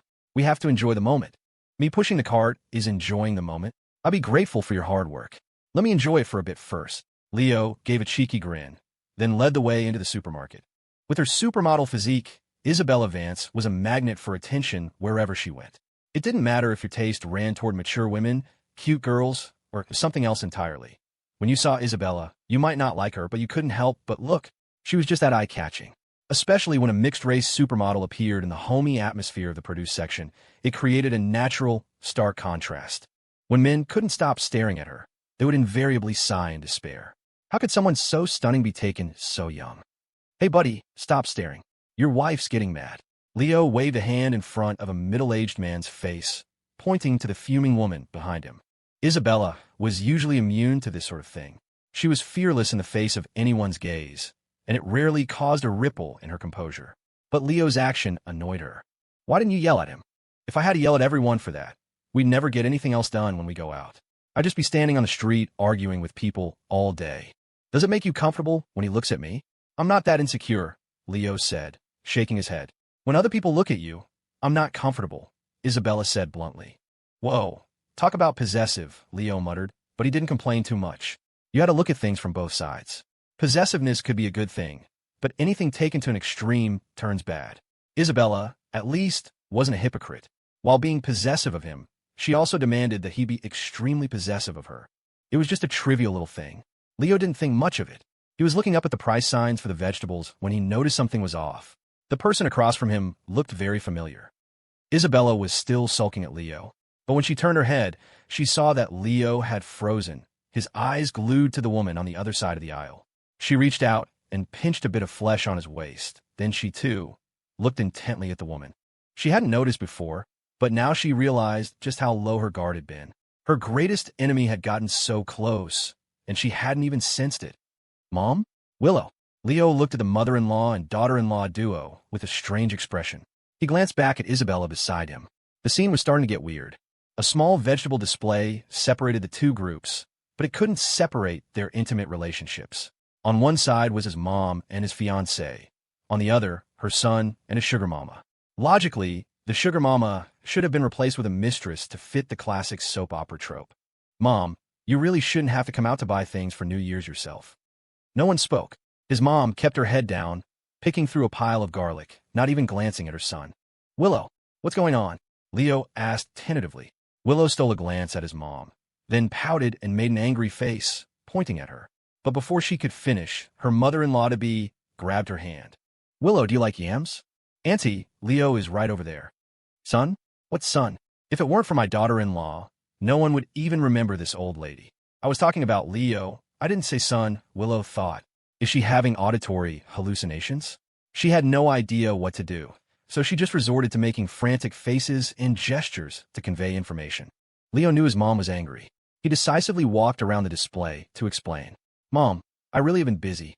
That's why I haven't been home. Being busy is one thing, but why can't you tell the truth? Diane wasn't actually mad that her son wasn't home. She knew he was busy and understood his struggles. But what mother doesn't worry about her child? It was bad enough he wasn't home, but at least let her know what he was eating and where he was sleeping. But Leo, he not only didn't say he lied, and if he was lying, he must have been doing something bad, something he couldn't let his mother know about. But Leo was in a tough spot. He couldn't exactly tell his mom, I skipped the dating and marriage part and went straight to getting a mistress, right? His mom would definitely ask, you don't have an official wife, so why not just marry her? If it came to that, things would get complicated. Explaining Peyton's situation was complex. Even if Diane thought a past engagement wasn't a big deal, if Leo told her Peyton's fiancé had been Ethan, that she was his former cousin-in-law, he could hardly imagine the look on his mom's face. I've been staying at Miss Vance's place. Her house is closer to my work. Leo could only use this as a shield. Don't mind me for being nosy, but what is your relationship with Isabella now? Mom, you have such a bad memory. Ms. Vance is my boss. You live at your boss's house every day. Diane had finally caught her son, red-handed. This time, she had to get to the bottom of it. Isabella, I'm asking you, what is your relationship with Leo right now? He doesn't want me anymore. Isabella wasn't lying. That's exactly how she felt. The blue-eyed goddess believed that the biggest problem right now was that Leo didn't want her. Perhaps influenced by all the recent rumors, the first thing Diane did was glance at Isabella's stomach. Isabella, you're not. I don't want to have children, so we've always used protection. What? Diane took a deep breath, feeling the world spin. Protection? It had definitely been that kind of relationship. She looked around, realizing this wasn't the place to talk. She beckoned the two women to follow her to a nearby fire exit. All the while, she was trying to organize her words. Isabella, Willow, I know there's a generation gap between us, so I don't want to interfere in your love lives. Diane sighed, looking at her nonchalant son. The only thing I'm worried about is Leo lying to you. Mom, you really don't trust me. You be quiet for a minute. Diane had given her son freedom of choice, but she was worried that in juggling all these girls, he would inevitably hide things and lie. That was incredibly unfair to them. She first turned to Isabella. Isabella, we've known each other for a while now. Tell me the truth. Did Leo hide the fact that he was engaged? No. I was there when he got engaged. Diane's vision went dark. She really couldn't keep up with the times. So Leo didn't lie to you about the fiancé? No. But Andy, I want to be the fiancé too. Isabella had also been coached by a certain expert. She knew she had to go on the offensive with his mom. Ahem. Diane coughed a few times, temporarily evading the topic. She turned to her sweet future daughter-in-law. Willow, you see what he's like. If you have any grievances, you tell me. I'll go to Frank Miller myself and have him cancel the engagement. When Willow heard the keyword, cancel the engagement, her fuzzy little head snapped up. That word was her dark side trigger. She frantically grabbed Diane's hand. Auntie, just yesterday you said you like me the most. I do like you the most. Then why aren't you on my side? In this situation, telling you to cancel the engagement is not being on your side? Diane was at a loss for words. She looked at Willow in astonishment. Then what would be considered being on your side? If it's possible, could you just have Leo tell me where he's going? I'm not going to stop him. Willow stood there, looking aggrieved. Diane was utterly bewildered. Only Leo sauntered over, handed his mom a cup of warm water, and then leaned against the wall without a word, a smug expression unusually prominent under the fluorescent lights. A war zone? Huh. Who am I? I'm Leo. You think you can start a war in front of me? The supermarket battle had only two consequences. First, Isabella Vance officially obtained a seat at the New Year's Eve dinner table. She had received his mother's official seal of approval. No matter how much Leo tried to interfere, it was useless. At first, Diane had tried to persuade her to go home for the holidays, saying her parents must miss her after a whole year away. But Isabella, in a rare move, actually started to vent her grievances. She said she didn't want to go home for New Year's, that it didn't feel like home. She only wanted to go to the warm and cozy Riverbend estates. Diane's mouth stretched into a wide grin. Second, his mother gave him a strict order. He had to come home tomorrow. He didn't have to sleep there, but he had to be there during the day, because they were going to the Shung family's house. His mother's exact words in the supermarket were, "Leo, it's one thing that I wasn't at the engagement party, but are you telling me I can't even formally meet the bride's parents? Weren't you all pretty close before? We're in-laws now. Is it the same thing? Mom, just think of me and Willow as a business arrangement." Leo had no idea who gave Willow the idea to start with his mom. This strategist was rotten to the core. The only reason he and Willow still had this title was because of his promise. As long as Willow cooperated with him, he would ensure she reach her goal, getting Winston Shung into a position of power. Although Willow had gone dark-sided a few times in the process, at least she wasn't a complete idiot. She still knew to have someone crash the wedding. Since the outcome of that whole Miller family affair was relatively positive, he didn't mind maintaining the title of an engaged couple. Everyone achieved their original goals. It was a good outcome. But his mom clearly didn't see it that way. Some things were simply a clash between traditional and modern thinking. His mom felt that since they were engaged, there had to be proper etiquette. "Mom, there aren't that many tedious formalities between me and Willow. How is meeting the parents a tedious formality?" Leo rubbed his forehead and reluctantly agreed. He knew what his mom was really fixated on. She had missed a major event in her son's life. People always worry most about what they lack. Diane was constantly worried that because of their broken family, her son would be looked down upon. "Bring your father, too. Let's formally meet Winston and his wife." "Fine." Leo nodded without much fuss. It was just a meeting, but then he thought of something else. "Mom, since this is all over, have you considered getting back together with Frank? You should figure out your own mess first." His mom shot him a look and chose to avoid the topic. But Leo felt there was something more to it. His love life was indeed a mess, and his mom, with nothing else to do, would inevitably worry about him. But if he gave her something else to do? 8 days until New Year's Eve. Everything was proceeding in a flurry of activity, including a used VW Jetta driving out of the city. "Son, I hear you're starting a business? Need some seed money from your old man." Frank Miller sat in the passenger seat, chattering nonstop. "I'm starting a business?" Leo, who was driving, glanced over. "Frank, are you for real? You're in charge now, and you're still letting the family spy on me." "Son, that's just disrespectful. Your dad would never have someone spy on you. The family is spying on little Peyton. What does her starting a business have to do with me?" Frank made a sour face. "Son, you can fool me with that, but the Miller family isn't buying it. They haven't even officially broken off the engagement with Peyton. Ethan's in jail, he's not dead. Peyton enjoyed the status of a young mistress, so she has to bear the responsibilities of one. Either she waits for Ethan to get out, or she actively breaks the engagement. Think about it. The great Miller family getting dumped by a woman. How embarrassing would that be?" Leo nodded in understanding. "So how does the family see her now?" "The money for her bar came from you, and your money was drawn from the family office account. They could trace the flow of funds. So the family has tacitly approved all her activities. They're not afraid of losing face with her sticking to me. They are, but more than losing face, they're afraid of you. After all, you're the designated heir to the family. Who would dare to cross you? Who said I'm the family heir?" Leo frowned, suddenly realizing this was not a simple matter. Everyone in the family knew he had no interest in it. "Your Uncle Rick and I spread that news at the same time." Why? If Frank had spread the news himself, Leo would have called him an idiot. But if his Uncle Rick was also saying it, there must be a reason. "Because your cousin is back. He broke out of prison. Not Ethan. Your Uncle Edward's son, Julian. What's next? A cousin named August. Why does your old Miller family have so many kids?" "Son, it's a problem when a big family doesn't have enough people," Leo sighed. That was true. "So, give me the rundown." Usually it's the big boss showing up after you beat the minions. How come with me? It's the minion showing up after I beat the big boss. Your Uncle Edward's marriage was the product of a family alliance. Your aunt is from the capital. After your uncle became a reverend, your aunt took the kids and went back to the capital. My uncle is in his 70s. His son must be your age. Julian is in his early 30s, about 10 years older than you. What's he back for? Revenge. If it were revenge, it would be easy to handle. Frank sighed, squeezing the cigarette in his hand. He just wants to come back and be acknowledged by the family. So let him. Son, everyone knows what the patriarchs will meant by now. It clearly designated you and Willow's child as the heir.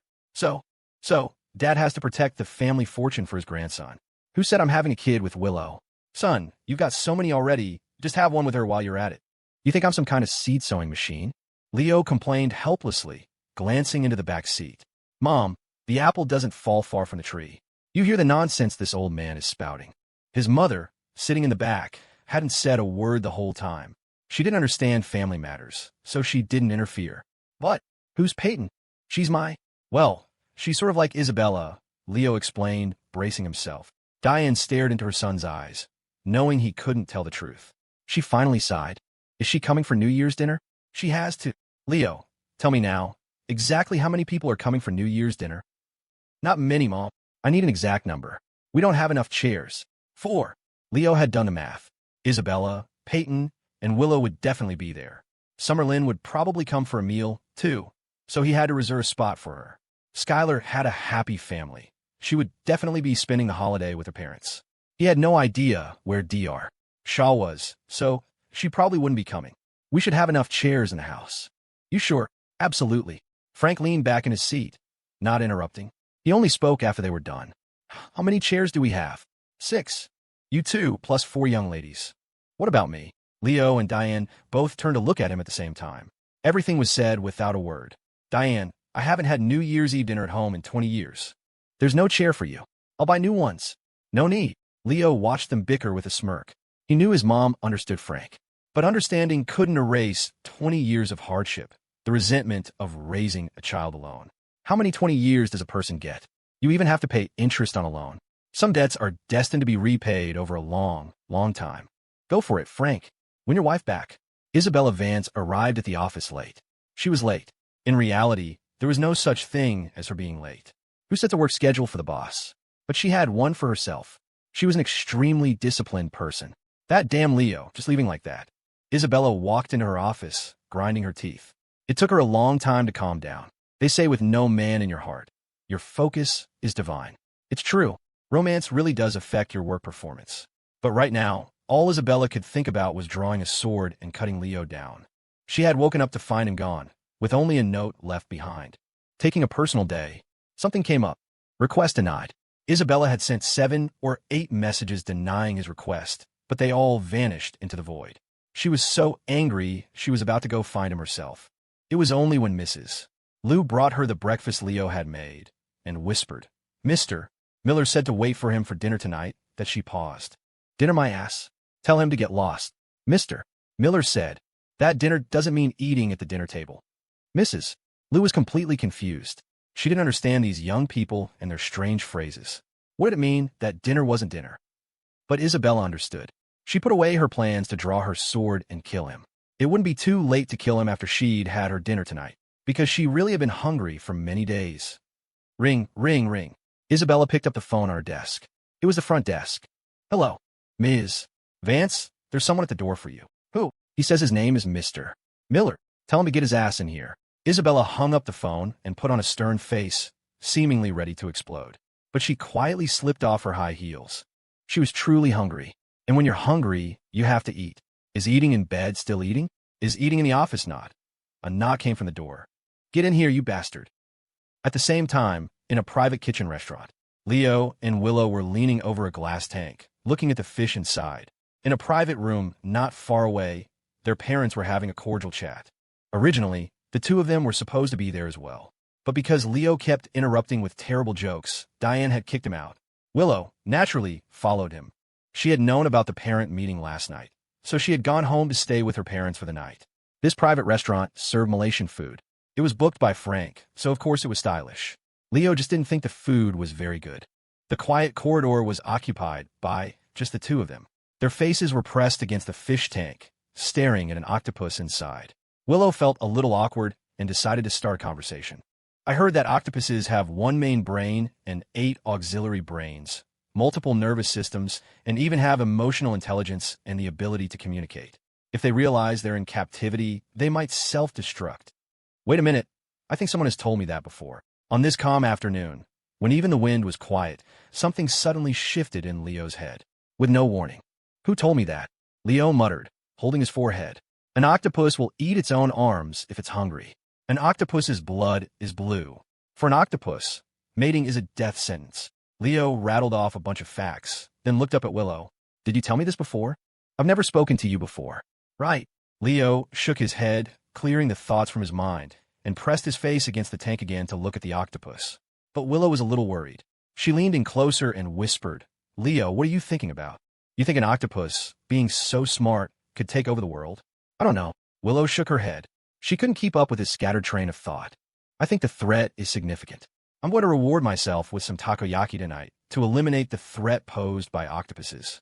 But I know how to make takoyaki. Willow nodded earnestly. She had no idea if octopuses could rule the world, but if you were talking about eating takoyaki, she had a lot to say.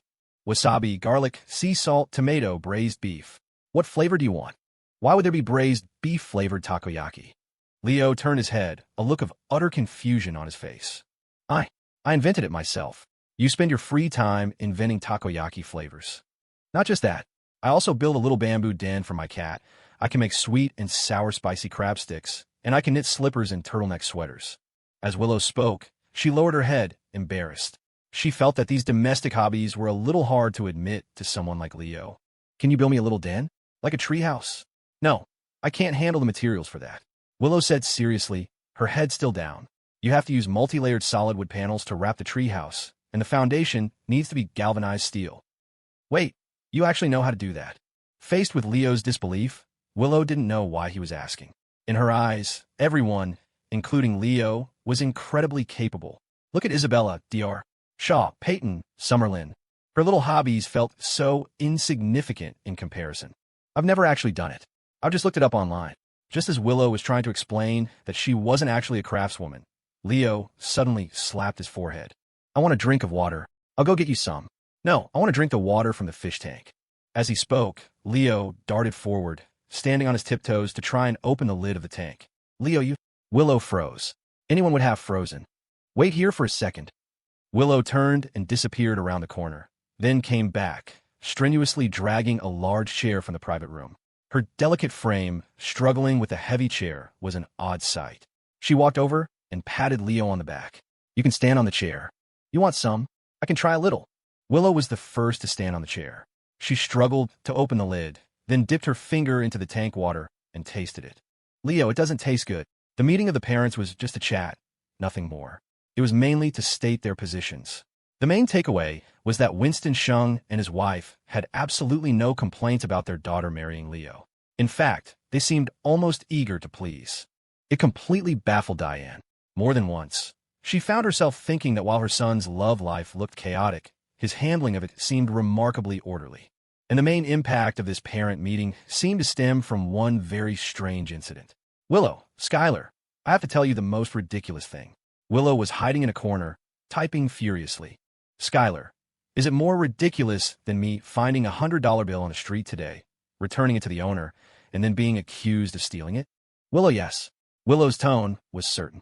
Skylar, did Leo drop dead? Skylar? Willow, of course not. Willow decided to call her best friend to tell her the full story.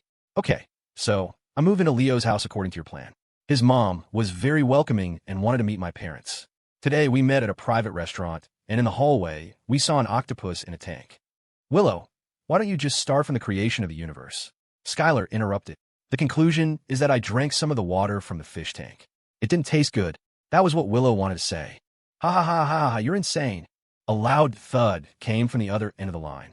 It wasn't hard to imagine Skylar sprawled out on her bed, laughing. Let me interview you, Ms. Shung. What possessed you to have such a moronic idea?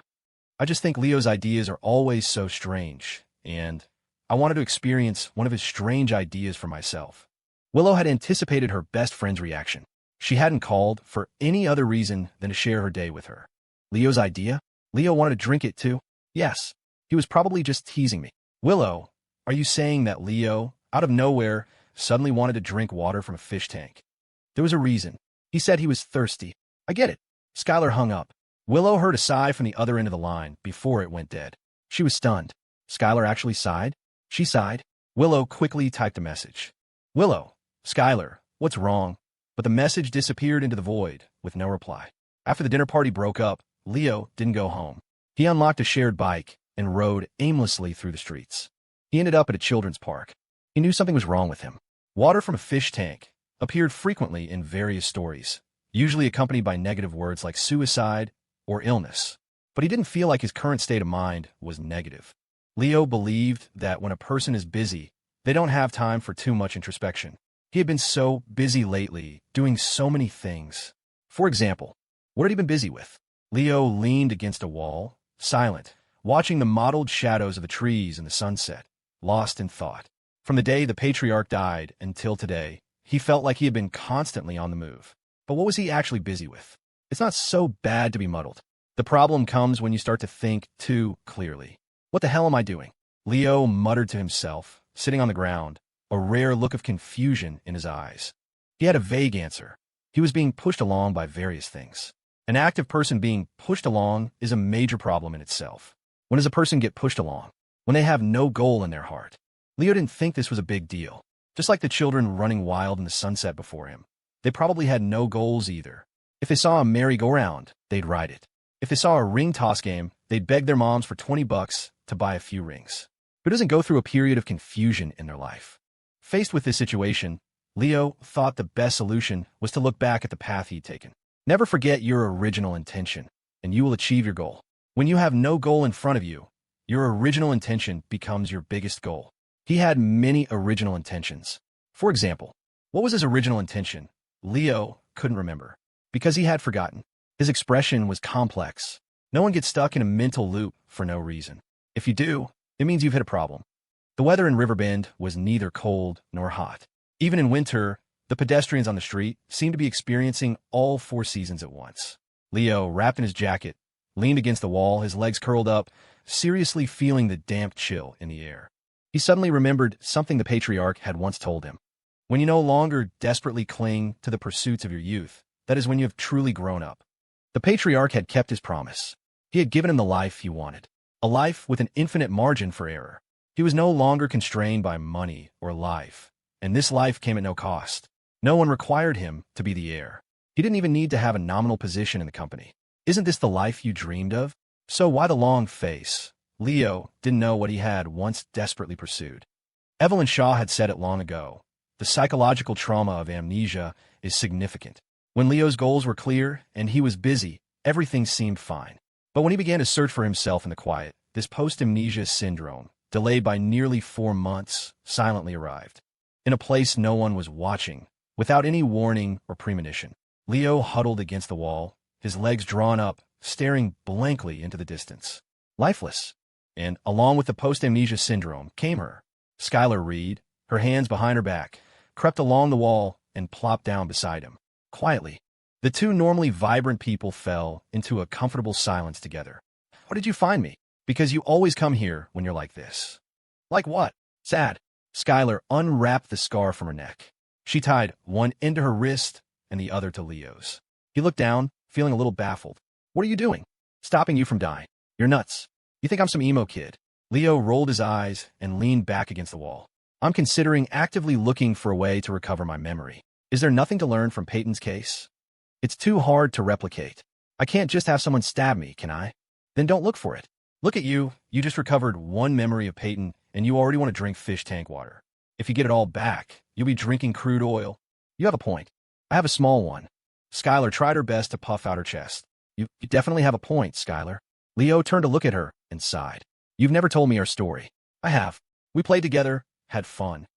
Who tells a story by only giving the summary? Leo laughed. And if it was such a happy journey, why would I forget you? Why did you forget? Because it was too happy.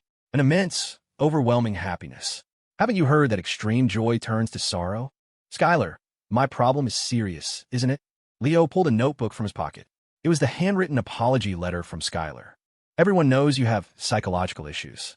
We all know you've attempted suicide before. Evelyn Shaw said that in the period before the car accident, I rarely went to her office. That was a time with no medical records. She said something must have happened to make me willing to completely abandon my past life and wave goodbye to everyone. My condition worsened during that time. Leo didn't want to get bogged down in his past illness. He didn't think recovering his memory would make him sick.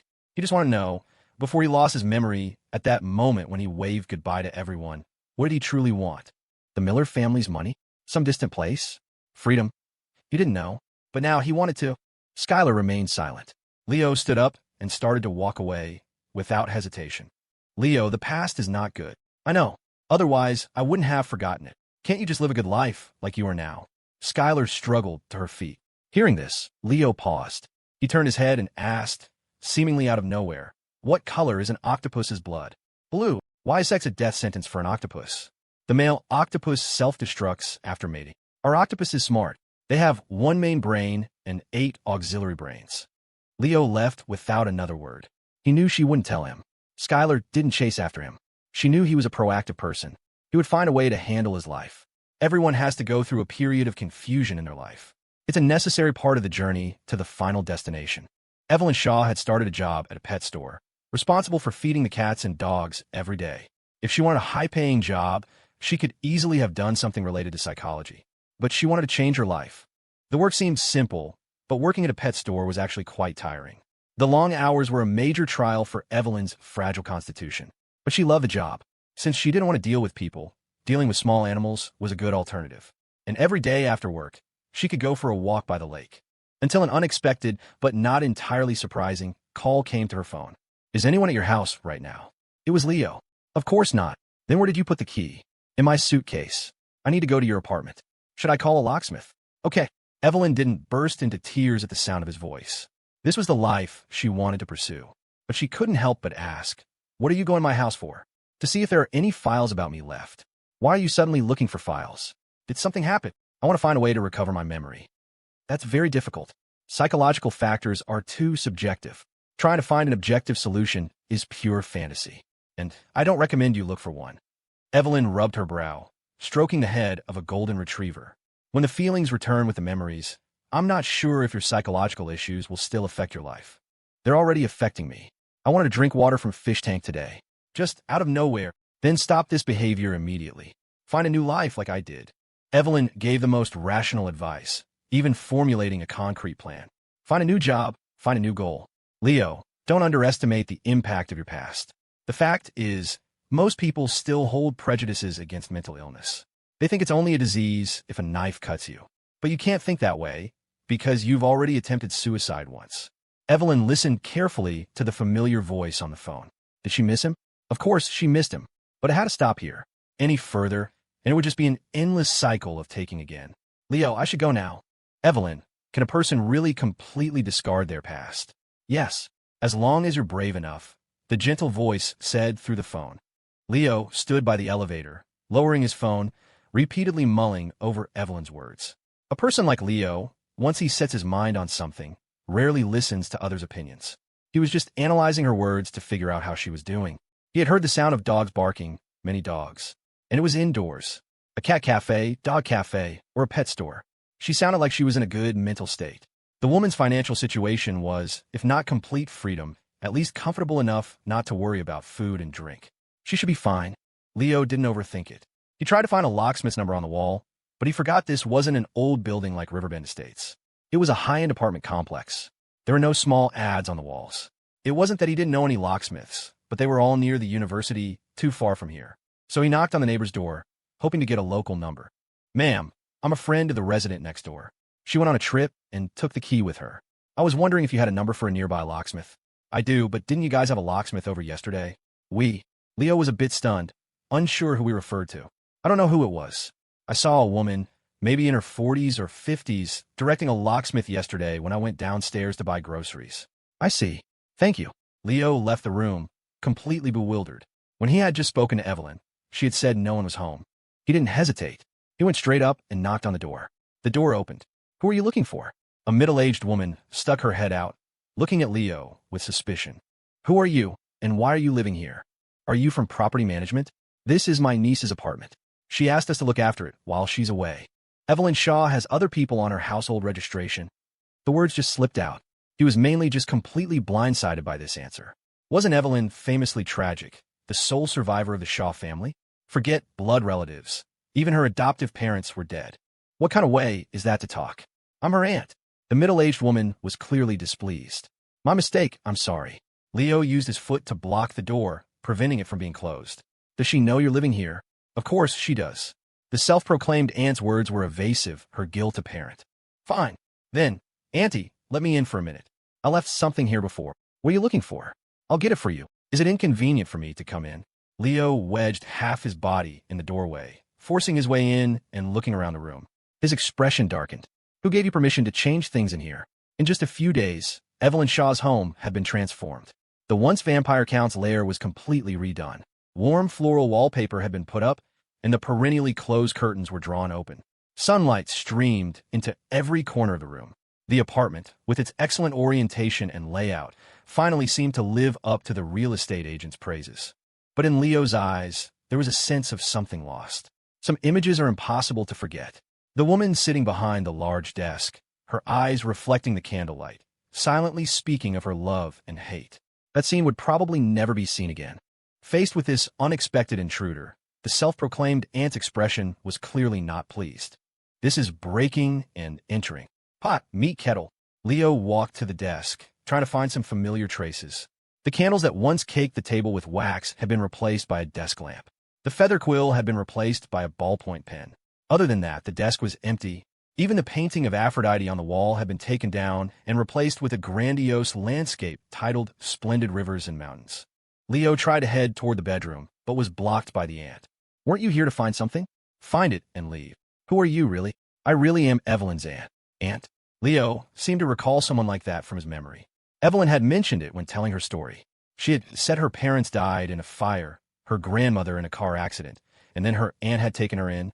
But because her aunt had 3 of her own children and couldn't afford to raise her, she had sent her to an orphanage. Do you have anything to prove your identity? Are you from the Census Bureau? I have more authority than the Census Bureau. Leo narrowed his eyes and dialed Evelyn's number again. Someone claiming to be your aunt has moved into your house. Should I kick her out or what? This kind of happy family reunion drama was impossible for Evelyn. You could shove Leo's head in a toilet, and he still wouldn't believe it. As for how to kick her out, if he didn't mind the trouble, a single call to the police would do it. If he did mind the trouble, he could just dispatch Frank Miller. Let them stay. It's empty anyway. Evelyn's answer was unexpected. Your house has been turned into a warm and cozy home. Isn't that nice? Evelyn said with a light laugh. Leo's gaze swept over the room's furnishings, and for a moment, he was speechless. If Evelyn agreed, then he couldn't interfere. Did you see your aunt before you left? I have to go, Leo. The store's a bit busy. I'll talk to you later. Okay. Leo hung up and glanced at the aunt. Since she didn't leave you a key, it means she didn't know you were going to be staying here. So, any changes to this apartment, whether it's renovations, renting it out, or anything else, you have to notify me. Leo didn't even bother to look at the aunt's expression, walking straight to the master bedroom for a look. The master bedroom hadn't changed much, but the second bedroom was mostly unchanged, too. But in the furthest corner, he saw an altar covered with a red cloth and an ever-burning red lamp. So, the aunt was a woman of faith. Leo turned and continued his questioning. Why did you move into Evelyn's house? What about your own house? Business wasn't doing well. We sold the house to cover the costs. When business was good, you didn't think of your niece, but when things went south, you suddenly remembered her. Leo leaned against the doorframe with a cold smile, casually finding a bag to pack some potentially useful items, the candles and paintings hidden in the corner. He could mail them to Evelyn later. If she didn't want them, he could keep them as a memento. Young man, you should watch your mouth. We're not heartless monsters. A person's character isn't defined by themselves. My cousin probably still doesn't realize he's rotten to the core either. Perhaps Leo's words were indeed a bit harsh. The aunt sat on the sofa, her eyes welling up. We really didn't dare to get close to BB. Who's BB? Leo looked around. He didn't see any crying baby in the room. Evelyn is BB. That's quite a contrasting nickname. The thought of Evelyn sitting on a blood-stained floor, a curved blade brushing her cheek as she whispered, "I'm BB," sent an involuntary shiver down Leo's spine. He plopped down on the sofa and studied the aunt. In this classic drama of poor relatives coming to leech off the rich, there were many strange things. For example, this aunt didn't look like a clawing, desperate poor relative. What do you do for a living, Annie? I'm a nurse. And your husband? He used to run a lumber mill. Business hasn't been good these past few years. So you sold your house to find a place to stay? Yes. Leo nodded. He looked like he agreed, but he didn't believe a word of it. The aunt could surely tell. Leo was the one who could decide whether they got to stay or get kicked out. So, in her desperate situation, she would obviously try to portray herself as a good person to gain a positive impression and sympathy. Leo could only say that the aunt had misjudged him. Since Evelyn had agreed, what reason did he have to interfere? Let's continue our previous topic. What do you mean you didn't dare to get close to BB? Well, the aunt's expression flickered. She clearly didn't know if she should continue. Is it because of some superstition, like her being a jinx? Leo prodded. It seems you and BB are quite close. You even know about that. You were worried she'd jinx you to death before, but you're not worried now. We really had no other choice. Oh, so being poor is scarier than death, is that it? Leo crossed his legs, preparing to ask his final question. When Evelyn left, he had asked Peyton to help him find out what had happened to her.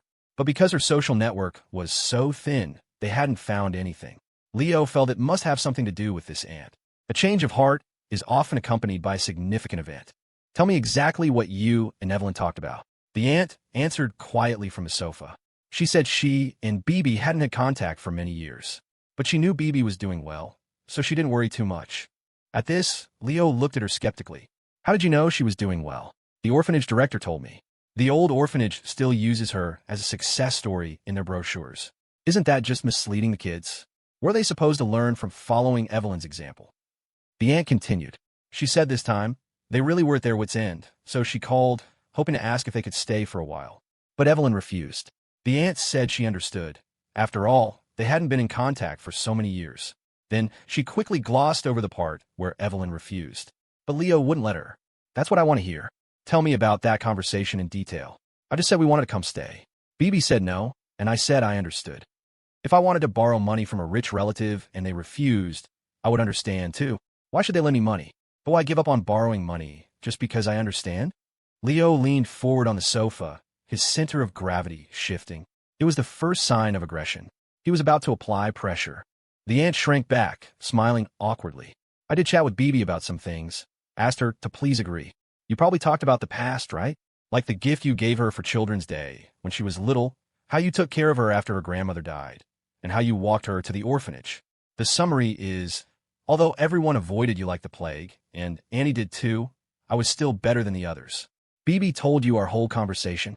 The aunt looked at Leo in astonishment, her expression full of shame. A guess, but not a hard one, because that's the only thing you have to talk about. What else could you talk about? Are you going to talk about how you didn't contact her for all these years because you were scared, because you didn't see her as your child? You have a really sharp tongue, young man. Thanks. Better to have a sharp tongue than a venomous heart.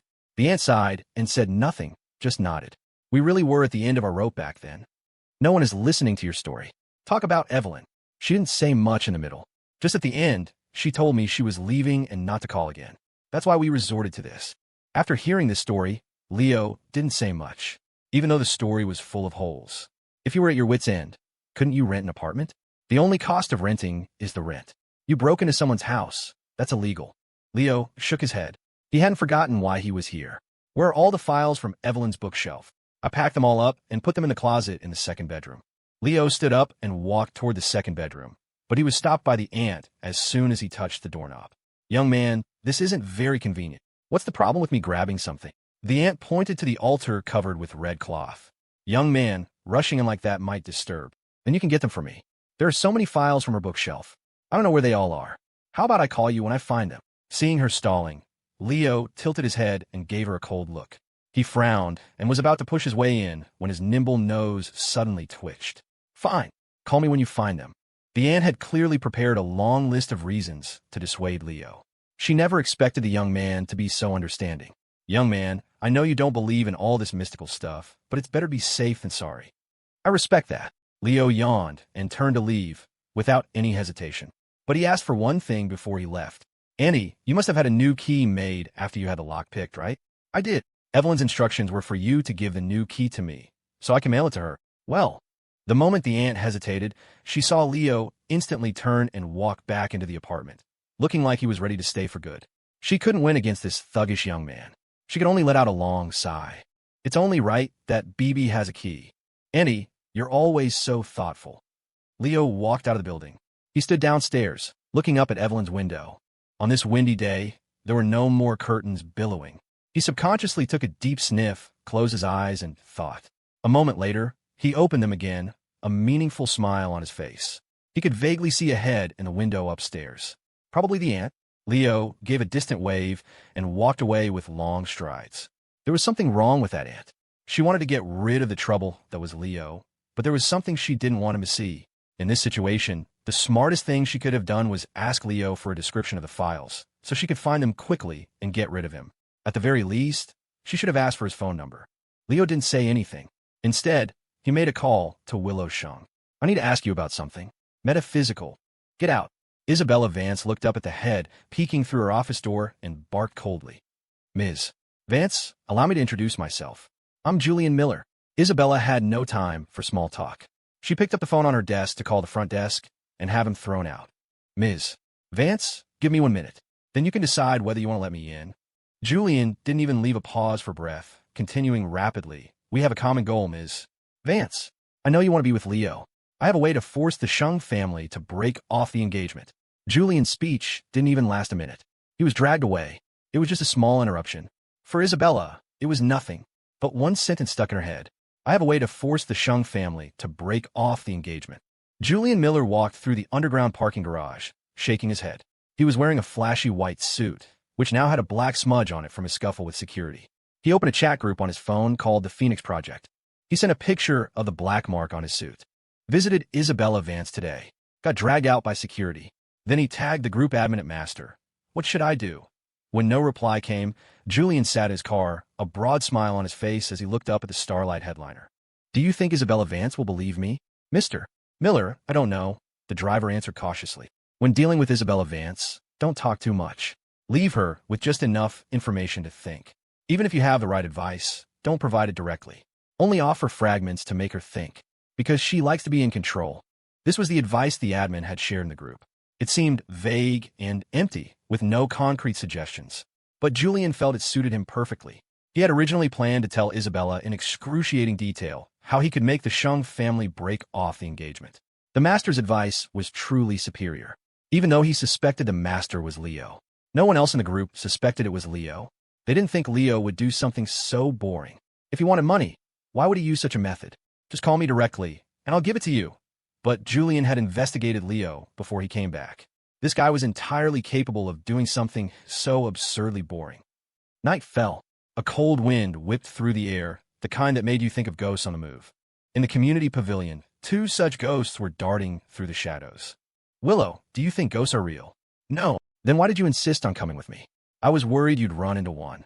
But you just said they aren't real, Leo said, stopping dead in his tracks and spinning around. The girl following him walked right into his chest with a soft oof. She rubbed her head and looked up. Why'd you hit the brakes like that? You're so out of it.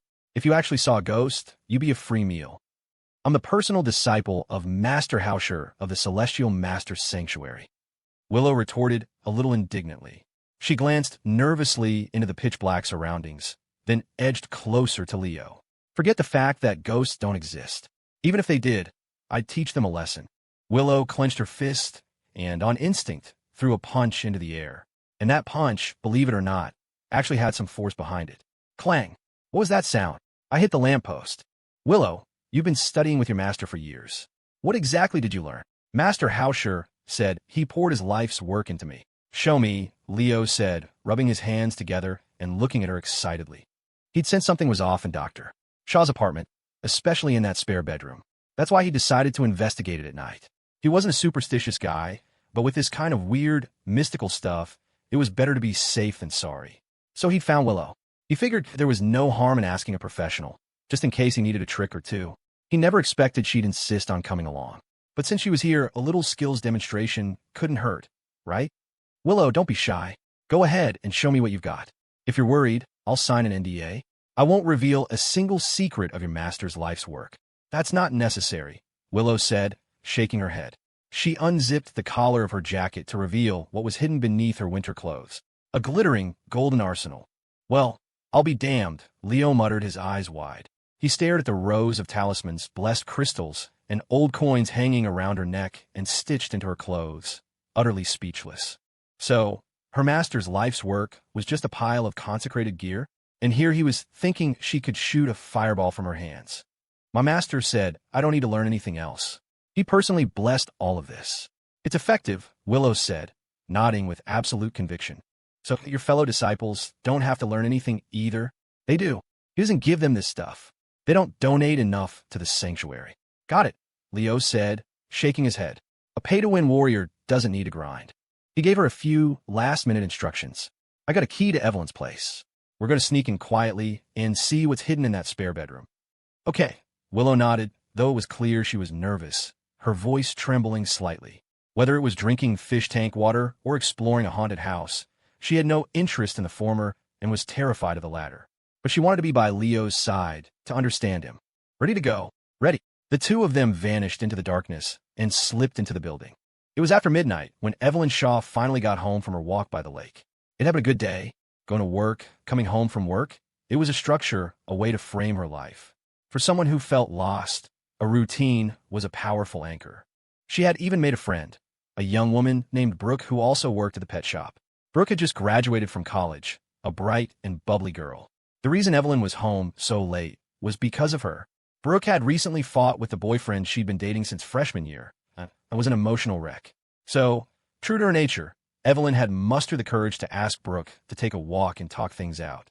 Brooke had happily agreed, thanking her profusely. They had walked for a long, long time along the shore of the lake. Evelyn found herself talking a lot, too. This was what she was best at. In truth, Evelyn's initial motive had been a bit selfish. She was making a friend for the sake of making a friend. But when she saw the cheerful girl's face break into a smile, she found herself smiling, too.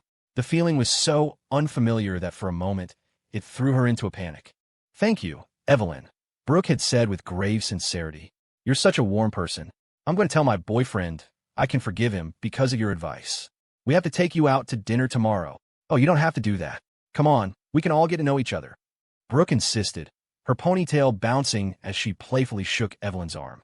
Evelyn smiled, a bit helplessly, and finally agreed.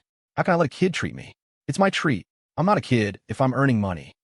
Brooke said proudly. She's such a positive person, Evelyn thought, watching her by the lake. She'll never fall into the abyss like me. Back in her rented apartment, Evelyn shook off the thoughts and took a bag of dog food from the shelf. She had adopted a small Pomeranian from the shop, naming him Lucky. The dog had been abandoned by its owner because of a lame leg. After washing up and climbing into bed, Evelyn replayed the day in her mind. A smile crept on her face without her realizing it. The woman at the breakfast cart already recognized her and would wave even if she was just passing by. She was starting to remember the names of all the cats and dogs at the shop. It had been a lucky day, except for the phone call from Leo and the fact that her aunt had, once again, forced her way back into her life. Sigh. Evelyn let out a heavy sigh. When you tell your life as a story, the listener can never truly feel what you felt. She was an unlucky person. That wasn't a rumor or an attack. It was a result. Everyone she formed a connection with met with misfortune. This wasn't some self-pitying lament in the middle of the night. It was an objective fact. Of course, she wanted to escape this fate more than anyone. But could she? Not a single relative from her childhood had met a good end. Even Leo had gotten into a car crash. And if you try to analyze it from a non-mystical perspective, to treat the crash as a deliberate, man-made act. What about the amnesia? Was that a deliberate act too? Even Peyton, who had only gotten slightly close to her, who had formed a bad woman bond with her, had been stabbed. Evelyn had tried to lie to herself, to analyze it all from a materialistic worldview. In fact, that's what she'd been doing before, tried to escape the label of unlucky. But when her aunt called, all those lies crumbled. As her aunt spun sob stories from their youth to win her sympathy, it only made Evelyn realize that when the halo of misfortune appeared, everyone was affected.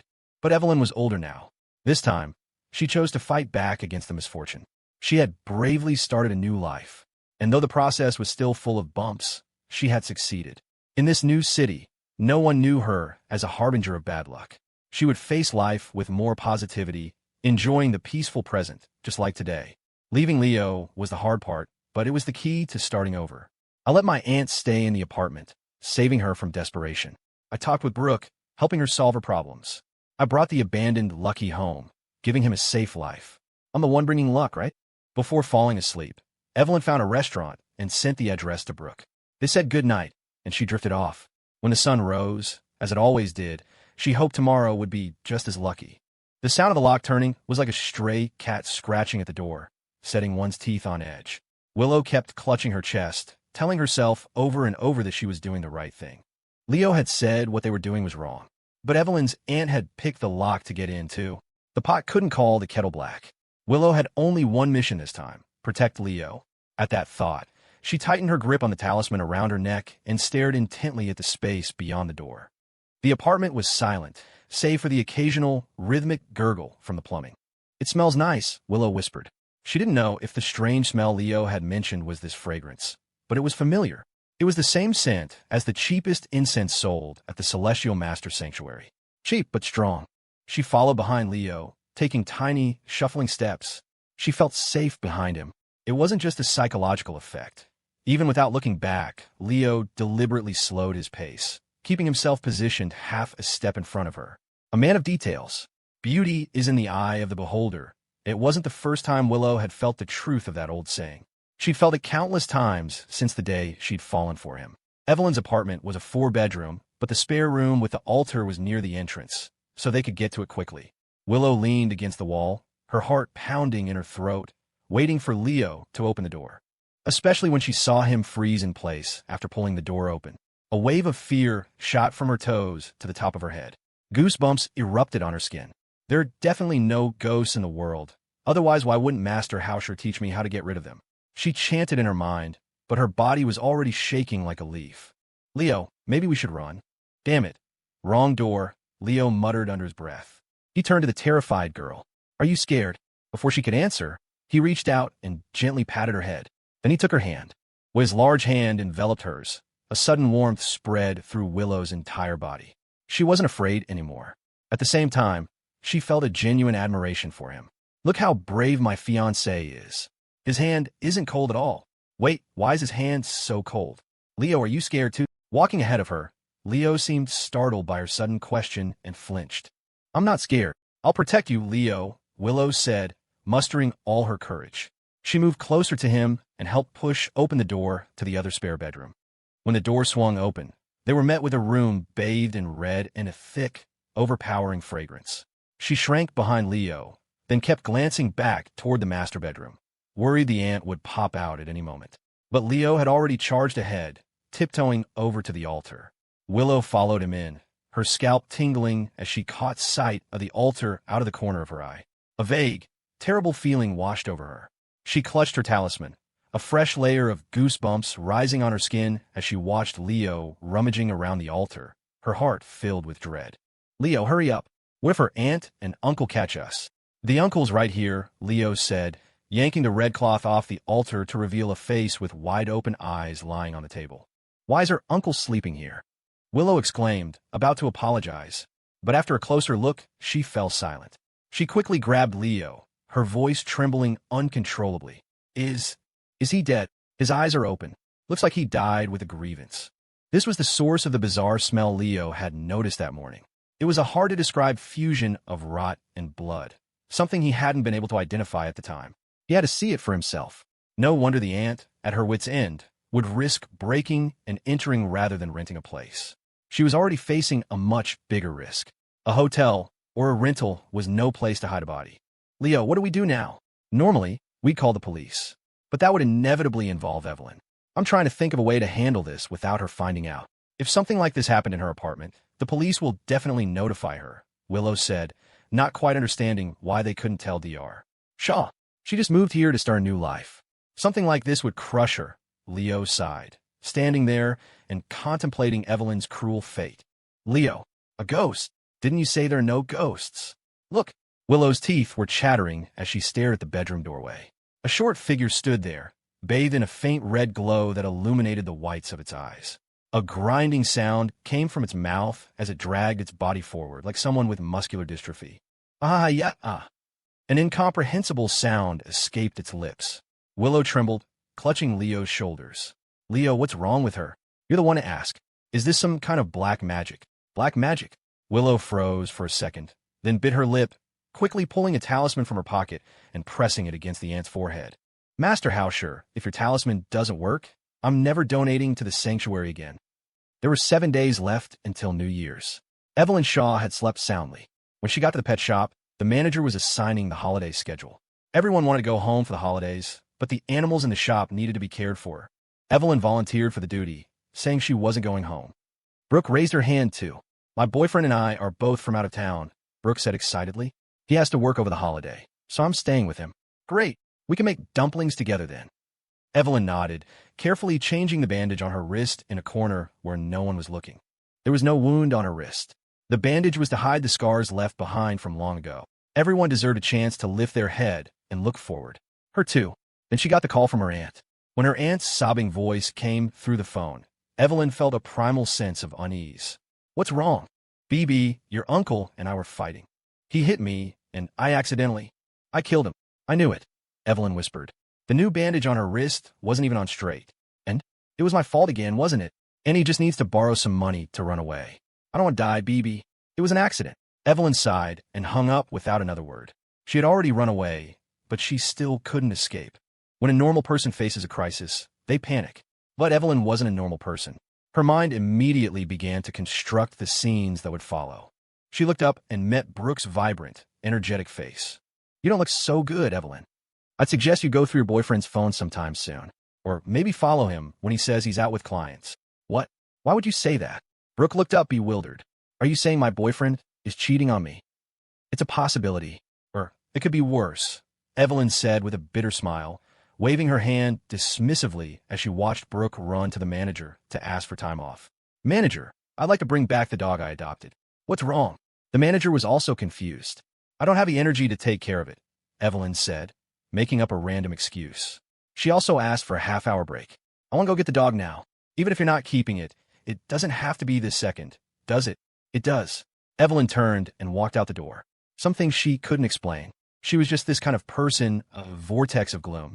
This city was full of people like her. But no one wanted to be around someone so gloomy, because they would be drained by her overflowing emotions. She plunged, headfirst, back into the concrete jungle. Half an hour later, she walked out of her apartment complex empty-handed. The dog was gone. The door had been left open. Nothing in the room was moved, only the cage was open. The reality was that absurd. Not only had she failed to close the cage door properly, she hadn't even closed the apartment door securely. The little dog had easily escaped its cage and pushed open the door. It had fled. What fate awaited a disabled stray dog? Evelyn didn't know, and she didn't want to know. Standing by the lake, Evelyn opened her messenger app. She saw Brooke's tearful, snotty messages about the nearly 50 hotel booking records on her boyfriend's app. There were even reservations for themed romance hotels. Evelyn didn't reply, nor did she jump into the lake. She was much stronger than people imagined. Most people with depression are strong. The fragile ones would have surrendered to the pressure long ago. The ones who cry at the slightest touch, they're usually fine. It's only the strong, striving ones who, even when their bodies send out warning signals, still charge head-on into life's challenges. The fragile don't have the luxury of being depressed. You use tears, the most pathetic method of all, to deal with the world. That's a good thing. You have sadness, not a disease. The floodwaters are dredged before they can overflow, leaving you with a heart washed clean and crystal clear. But too many people try to understand the world through tears, try to find meaning in their pessimism, treating weakness as a sin, hoping they won't cry next time. Why not cry? Who taught you that you aren't allowed to be weak? That's how the sickness begins. Evelyn was far stronger than anyone imagined. She had seen scenes like today many times before. It's all just a coincidence, she told herself, then picked up her phone to call Leo. Just a coincidence, that's all. So what if I'm a jinx? It just means other people aren't resilient enough. Look at someone as resilient as Leo. Nothing happens to him, right? The call connected, but it was someone else's voice on the other end. Peyton, it's me. Where's Leo? At the police station, being questioned. But don't worry, it's just a necessary procedure. What happened to him? I only know bits and pieces. Something about a conflict with someone's aunt. I see. Evelyn hung up the phone. Leaning against the railing, she broke down in racking sobs. She tried so hard not to see herself as the source of all misfortune. But the facts were laid out right in front of her. How was she supposed to find the right way to lie to herself now? Evelyn didn't try to kill herself. Her life had been full of countless hardships. Anyone who could survive so much was tougher than most. She quit her job at the pet shop, leaving behind that seemingly healthy life. This time, she went somewhere with a much grittier, more down-to-earth feel. An underground clothing market. This kind of business, which used to fill the city's streets and alleys, was now barely surviving in the city's forgotten corners. She became a clothing stall owner, for no other reason than it better suited her dark, twisted personality. She belonged in the underground, crawling in the shadows. Amidst the flyers, cheap perfume, and shouts of clearance sale, she watched everything with a calm detachment, because no one understood mental illness better than she did. As an unlucky person, if you hold on to a saint-like compassion, you will inevitably feel guilty after affecting others. But what if you were a bad person from the start? Then there's no problem. If I affect them, so what? It's not like I'm a good person anyway. Evelyn felt that she should have had this mindset from the moment she left Riverbend. I don't need your understanding. And so, in this place thick with resentment, rife with female backstabbing and malicious competition, Evelyn became a conceptual god. Anyone can join Evelyn's unholy alliance of gossip. Where there are many women, there are many rumors. In this small, underground society of a few dozen people, with no authoritative media to report the news, information spread solely by word of mouth. And within 3 days of her arrival, Evelyn had seized control of the rumor mill. The owner of the competing shoe store had already become a public enemy. Evelyn wasn't afraid of retaliation in an unfamiliar place. They'll have bad luck. Throughout this process, she hadn't made a single phone call to Leo. Superstition is a state of blind worship. One must believe in objective facts. But when the objective facts are right in front of you, do you believe them or not? Evelyn believed, but she knew Leo definitely wouldn't. Leo, I exist because of you. You shouldn't be affected by my existence. When Evelyn Shaw was truly herself, she was far worse than anyone imagined. In her eyes, someone like Peyton, who was single-mindedly clawing her way up, wasn't a bad person at all. She was just someone with clear goals. The world was full of people like Peyton, who were clear-eyed and ruthless. Peel back the skin of any of those rich people and take a close look inside. Who among them wasn't stained with a bit of ruthlessness? Evelyn was the truly bad one, because she had no goal. She just liked seeing the pained expressions on people's faces. She enjoyed it. The husband of the owner of a nail stall next door was a driver for a moving company. Lately, every time he passed by, he would glance at her. He'd use the excuse of buying her a milk tea to ask for a number. Evelyn gave it to him. Like training a dog, she coaxed his true intentions out of him. Tomorrow, I'll tell my old lady I've got a long-haul job. How about we go out and have some fun at night? Once his true colors were revealed, Evelyn didn't send the chat logs to the nail stall owner. Instead, she printed them out and plastered them on a pillar in the underground market. The result, of course, was a family torn apart, a home shattered, a war between husband and wife. But Evelyn didn't fare much better, because she showed everyone that her actions were deliberate. She'd been too ruthless. The next day, when she arrived late for work, she found some new additions to her small clothing stall. Nails, glue, rotten vegetable leaves. Evelyn shook her head, not even bothering to clean it up, and sat down on her stool, as usual. This was her purpose, to create a bond with this world. A person cannot exist completely detached from the world. Making others hate her was the only way, because everyone who loved her and everyone she loved would encounter misfortune. Even showing the slightest bit of kindness was forbidden. She couldn't form intimate relationships. Her world could only contain hatred. By making people hate her, she could prove her existence. This behavior wasn't new to her, because this was who Evelyn had always been. Before the car crash, she had tried to express love, try to make Leo stay. Then the unfortunate thing happened. Leo's car crash and amnesia. After the crash, she wanted Leo to hate her, which led to the USB drive incident. But Leo didn't hate her, so she chose a second option, continue to make Leo hate her. But all of that had been shattered to pieces during the death rehearsal. When Leo had led her through the entire process of dying, she found she could no longer do things to make him hate her. Because love, in practice, has only one meaning. You want what's best for them. But these skills of making people hate her, Evelyn was all too familiar with them. She was now the great demon of the underground market, the one everyone steered clear of. When she was in this man-made world, when the people around her looked at her with strange expressions, she existed as a bad person. And the price of being a bad person was being condemned by those who saw themselves as righteous. The market administrator was preparing to evict her due to her negative influence. She had money. A bribe was all it took. Just like when a gangster's fish stall gets moved, you send a TV to the enforcer's family. The people around her gradually stopped talking to her. Who would dare to talk to a villain who toyed with you? Everyone gave her a wide berth. Evelyn looked at this scene and sighed. If this continued, she would be forgotten. Hatred makes a more lasting impression than love, but for hatred to be remembered, you have to do something earth-shattering. Thus begins the training of a purebred archvillain. She prepared to set her stall on fire. Arson is illegal? No matter. What if she burned herself along with it? Death is often called the surrender of the weak. But Evelyn's death had no purpose in itself. She had simply chosen this group of people as proof of her existence. When their small hatred was about to be forgotten, she had to create a hatred that would be seared into their minds. For example, burning this place down and then burning herself. That way, they couldn't even find anyone to sue for damages. Would these people hate her? They would definitely hate her for a lifetime. Death was just a part of the process, a means to create hatred. That afternoon, she wore a gray, waist-cinching long dress and a black cardigan, with long bangs framing her cheeks. This classical beauty, combined with her gentle expression, perfectly fit the image of a tragic heroine. A sickly beauty is all the more captivating. That fragile, broken feeling, along with the mannequins, cheap clothes, and noisy sales announcements behind her, created a picture of calm madness. In 5 hours, everything here would be a sea of fire, including her sitting on the stool, smiling. The people around her had no idea that a disaster was about to strike. But then someone who shouldn't have been there appeared. How much for the floral dress? A man with his hands in his pockets pointed to a dress on the wall. That's for women. I'm buying it for my wife. This style is so tacky. Your wife won't like it, Evelyn said, flicking her bangs aside. She casually took the bowl of spicy takeout from the man's hands and started eating without a hint of politeness.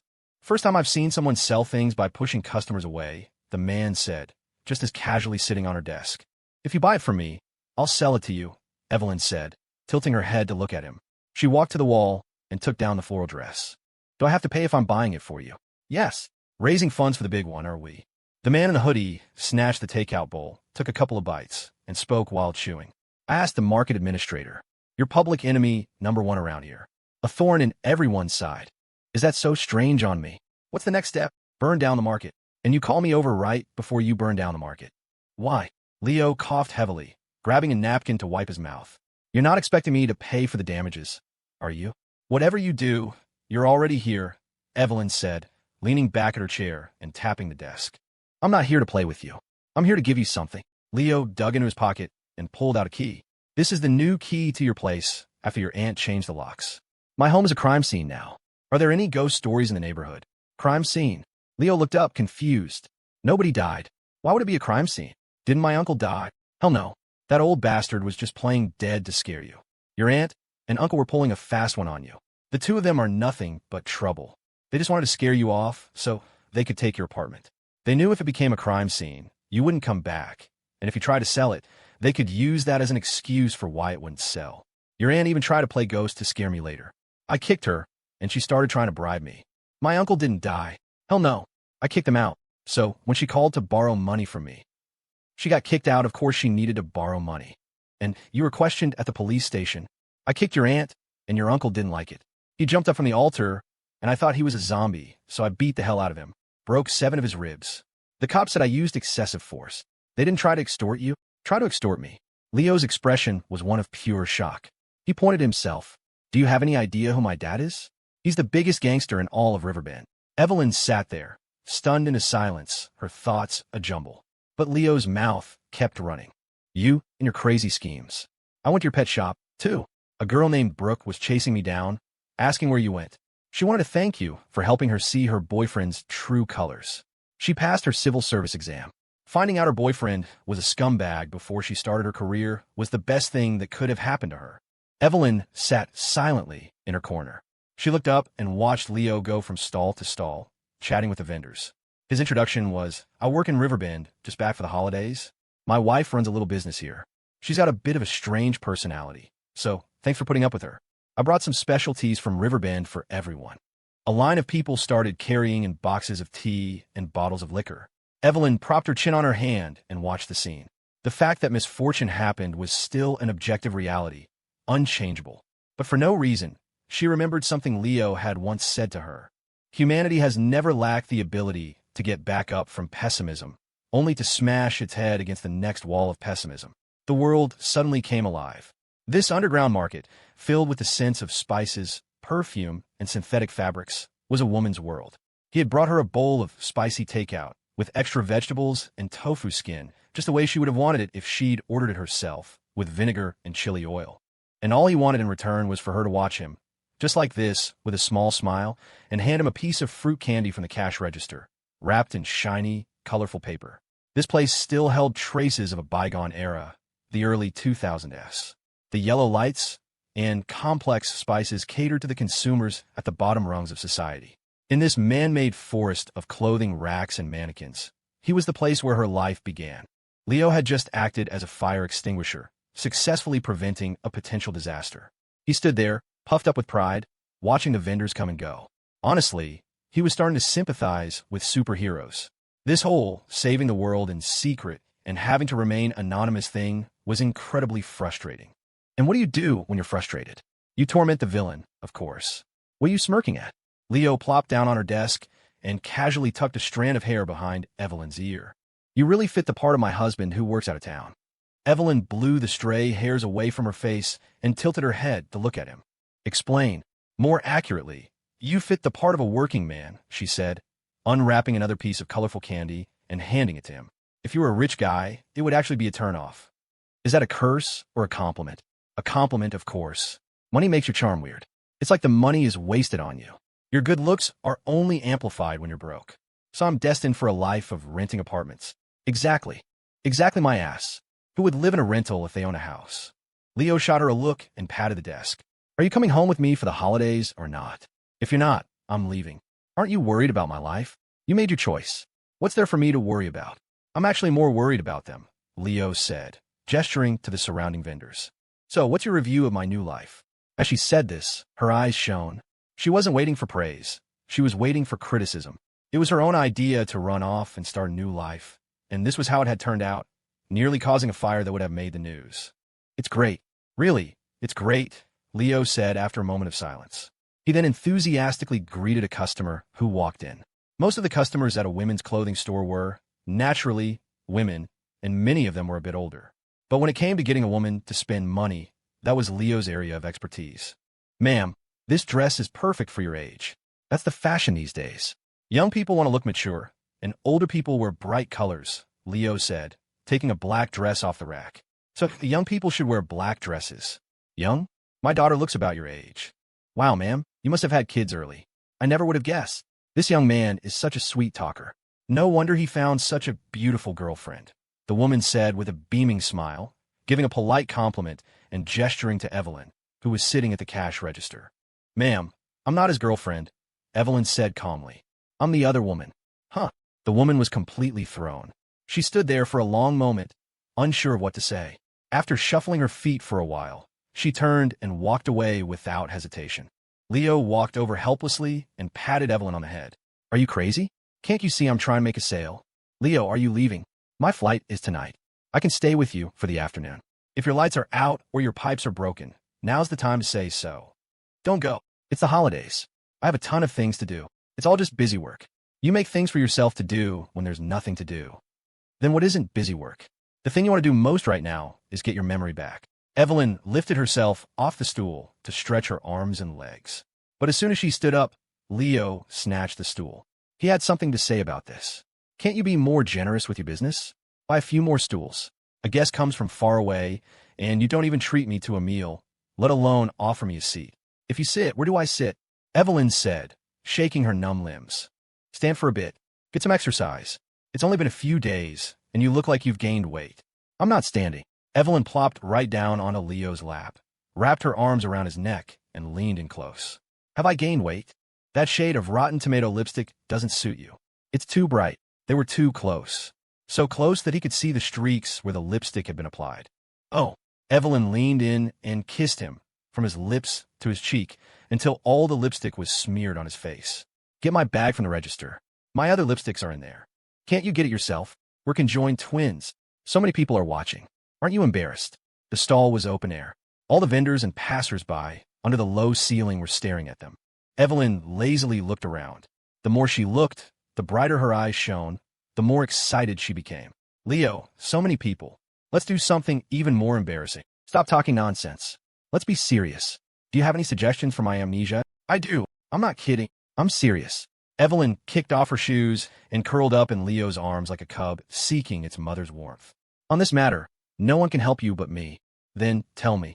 Fuck me. Here.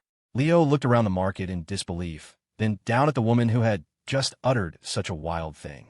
You gotta be kidding me. She leaned forward and bit his neck, leaving a clear set of teeth marks. I'm wearing a dress. Evelyn looked up at Leo's expression and suddenly broke into a smile. This was the look she wanted to see. Leo, it's hard to find an objective solution for a subjective problem like amnesia. But hard doesn't mean impossible. It's just that the sample size is too small right now. With only Peyton, you don't even have a control group. So, I was rushing back to work for Isabella. Maybe there's a way. A control group implies a need for a connection to have any meaning. So, what's the commonality between Isabella Vance and Peyton? Leo thought for a long time, but couldn't come up with anything. I'll stay, but only for a few days. I still have to go home for the holidays. That's enough time, Evelyn said with a satisfied smile, clinging to his neck. You wanted to stay anyway, Leo. That's the commonality between me and Peyton. I know you. I have no secrets from you, do I? And I have none from you, Evelyn said, maintaining her tireless smile. You're worried about me, Leo, but I'm worried about you too. You're too tense. You've never once in your life truly let go. What crazy scheme are you cooking up now? Follow my plan, and you'll find everything you've lost, Evelyn said, her arms wrapped around his neck, inhaling his scent. Leo, we're both lost wanderers who can't find ourselves. Don't you want to know what's missing from your memory? You could just tell me. No, some parts belong only to you. For example, your true opinion of me. It's like how under the same circumstances, a goddess thinks a simp is lower than a dog, while the simp thinks the goddess loves him. Leo nodded in agreement, his eyes staring blankly at the low ceiling. Leo, do you need to cancel your return flight? I never booked one. Did you see the camera on my desk? I saw it. Otherwise, I wouldn't have come, Leo said, shaking his head.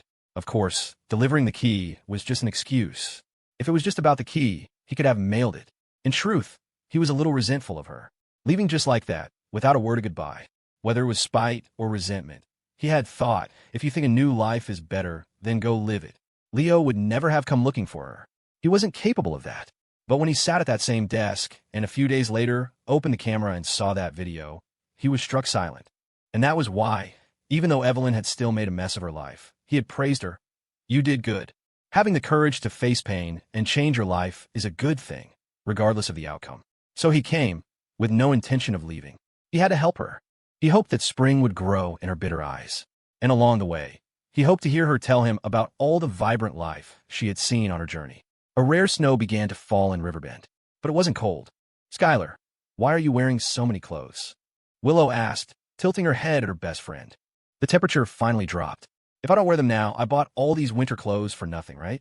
But you don't have to dress like a Russian nesting doll. Skylar Reed waddled down the street, her fair face flushed red from the cold, her body bundled in what could only be described as an excessive amount of winter gear. She wagged a finger in front of Willow's face. Wrong. Dead wrong. I'm not cosplaying a Russian nesting doll. Huh. I'm cosplaying a guy with square toes.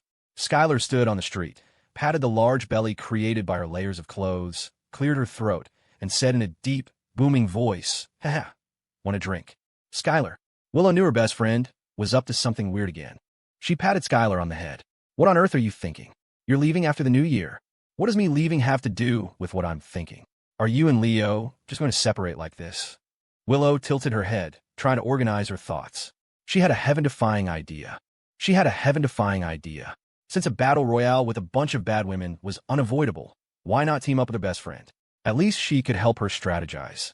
She never thought the day would come when she'd be the one trying to convince her best friend to team up with her for mutual support. But Skylar, in response to this question, gave an even more heaven-defying answer. Why can't it be me and Leo leaving together? It was a bombshell dropped casually. When Skylar uttered those words so lightly, Willow's first expression was one of disdain. Skylar, why haven't you given up on this unrealistic idea? How could he possibly go with you? What's unrealistic about it? Skylar wrapped an arm around her best friend's neck and whispered, what factors are there to keep him here now? He's still the heir to the Miller family. Isn't the Miller family business settled? With his dad there, he doesn't need to do anything. He doesn't want to go himself. That's because back then he had no money and had things to do. Now, it's the opposite. He has money and nothing to do. Instead of constantly making up busy work for himself, why can't he go travel? Willow racked her brain and finally found a killer argument. What about Peyton? Traveling isn't breaking up, Skylar said calmly, as if everything was under her control. What do you think Peyton's reaction would be when Leo suggests the idea of a trip? She'd probably try to stop him a little, right? Willow thought that although Peyton was rational, when faced with this kind of separation, no need to guess. Just ask. Skylar dialed the number directly. Hey, Peyton, I'm thinking of taking Leo on a trip. Do you want to come with us? Does he want to go? I don't know what he thinks yet, but if you're not willing, he definitely won't go. I'm not going to be a third wheel. When you guys leave, I'll book your tickets. Just send me a rough idea of where you're going, and I can help with the planning. Peyton, you're not upset? Peyton, in turn, sounded questioning. Upset? Why would I be upset? This was always going to happen, wasn't it? Okay, Peyton. Skylar nodded, hung up the phone, and turned her head to look at Willow. The subtext was clear. Now what do you have to say? Well, Leo definitely can't leave everyone else behind either. Willow was still fighting a losing battle, but all she got in return was a massive eye roll from Skylar.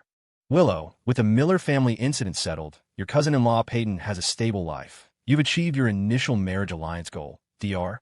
Shaw has bravely left to find a new life, and Summer Lynn has left the public eye to heal and return to her family. Everything has reached the best possible ending. You haven't mentioned Isabella. Willow caught the key point, but she shouldn't have. The moment Isabella's name was mentioned, Skylar's face twisted into an expression of pure frustration. Isabella Vance, that foolish woman, a complete lost cause. She's the only one who was handed the perfect romance script. Skylar gritted her teeth, but as her words slowed, she gradually became resigned. Resigned by the sheer foolishness of that woman. Perhaps there really are people in the world who are just fundamentally incompatible. But while the others might be a cause for some concern, Isabella is the one person who needs no worrying. Because everyone else's life has different flaws, but only Isabella has a bright future, even if she leaves him. At this point, Skylar seemed to have opened the floodgates and began to talk to herself. When I failed to take Leo with me the first time, I chose to place my hope in Isabella. If the two of them could work things out and build a new life, I could leave with peace of mind. But could someone please tell me why Isabella is so stupid? Leo is a textbook case of child psychology. A little coaxing, and he would have been whisked away. After realizing how utterly idiotic Isabella was, I place my hope in you. Yes, you, Willow. And you. Skylar once again looked like she was about to explode with frustration, this time even more intensely than before. Willow, do you know that you could have won by doing absolutely nothing? Can you teach me a few more tricks? Willow felt a little embarrassed, tugging at her best friend's sleeve and murmuring. Teach you my ass. Last time in the dorm, I told you to conquer the Annie directly. You succeeded in conquering her, and in return, Leo was about to drink from the fish tank. Skylar, don't swear. You guys are going to be the death of me. Skylar stood with her hands on her hips, her large belly making her look like a shrew yelling in the street. There are 5 people besides me. 5 people. And none of you 5 could stop Leo from digging up his past. Why did you give him time to think? Even with the stupidest method, 1 person a day, rotating on weekends, you could have filled up his time. In other harem stories, the male lead doesn't have enough time to divide among the women. But you guys, what do you leave him time for? So he can go out, unleash his charm, and bring back new enemies? Willow stood on the street, her head bowed in shame. But she wasn't convinced. Maybe her best friend was right, but why was she yelling only at her? Why didn't she yell at the others? Skylar, I'm just a fiancé. Just, isn't that enough? Skylar let out a long sigh. After her tirade, she finally felt a sense of release. I decided to leave after the new year, so I could observe for a while. If none of you can make him truly abandon his past, then I'll have to do it myself. Skylar, you're dreaming. Leo won't go with you, Willow said, raising her hand confidently and giving a convincing reason. He wouldn't be able to leave his mother alone in Riverbend. This was indeed the ultimate problem. His mother's health wasn't good. Who knew when she might have a relapse with no one around? I know that. That's why I asked you to come out today. Skylar waddled to the entrance of a flower shop and waved at a figure waiting in the distance. Uncle Rick, over here.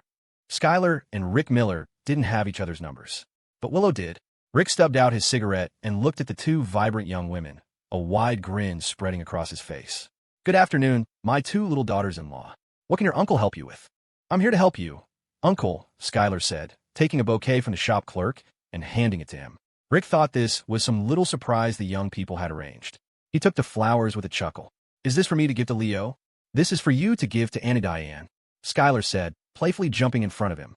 Uncle, you want to get back together with Annie, don't you? You're going on a trip with Skylar Reed? Since when? Leo asked, confused, as he listened to Peyton's explanation over the phone. After hearing it, he was even more confused. What trip was he going on? How could I possibly go on a trip? Leo countered. Do you have any idea how much money traveling costs? You have money, Peyton stated with certainty.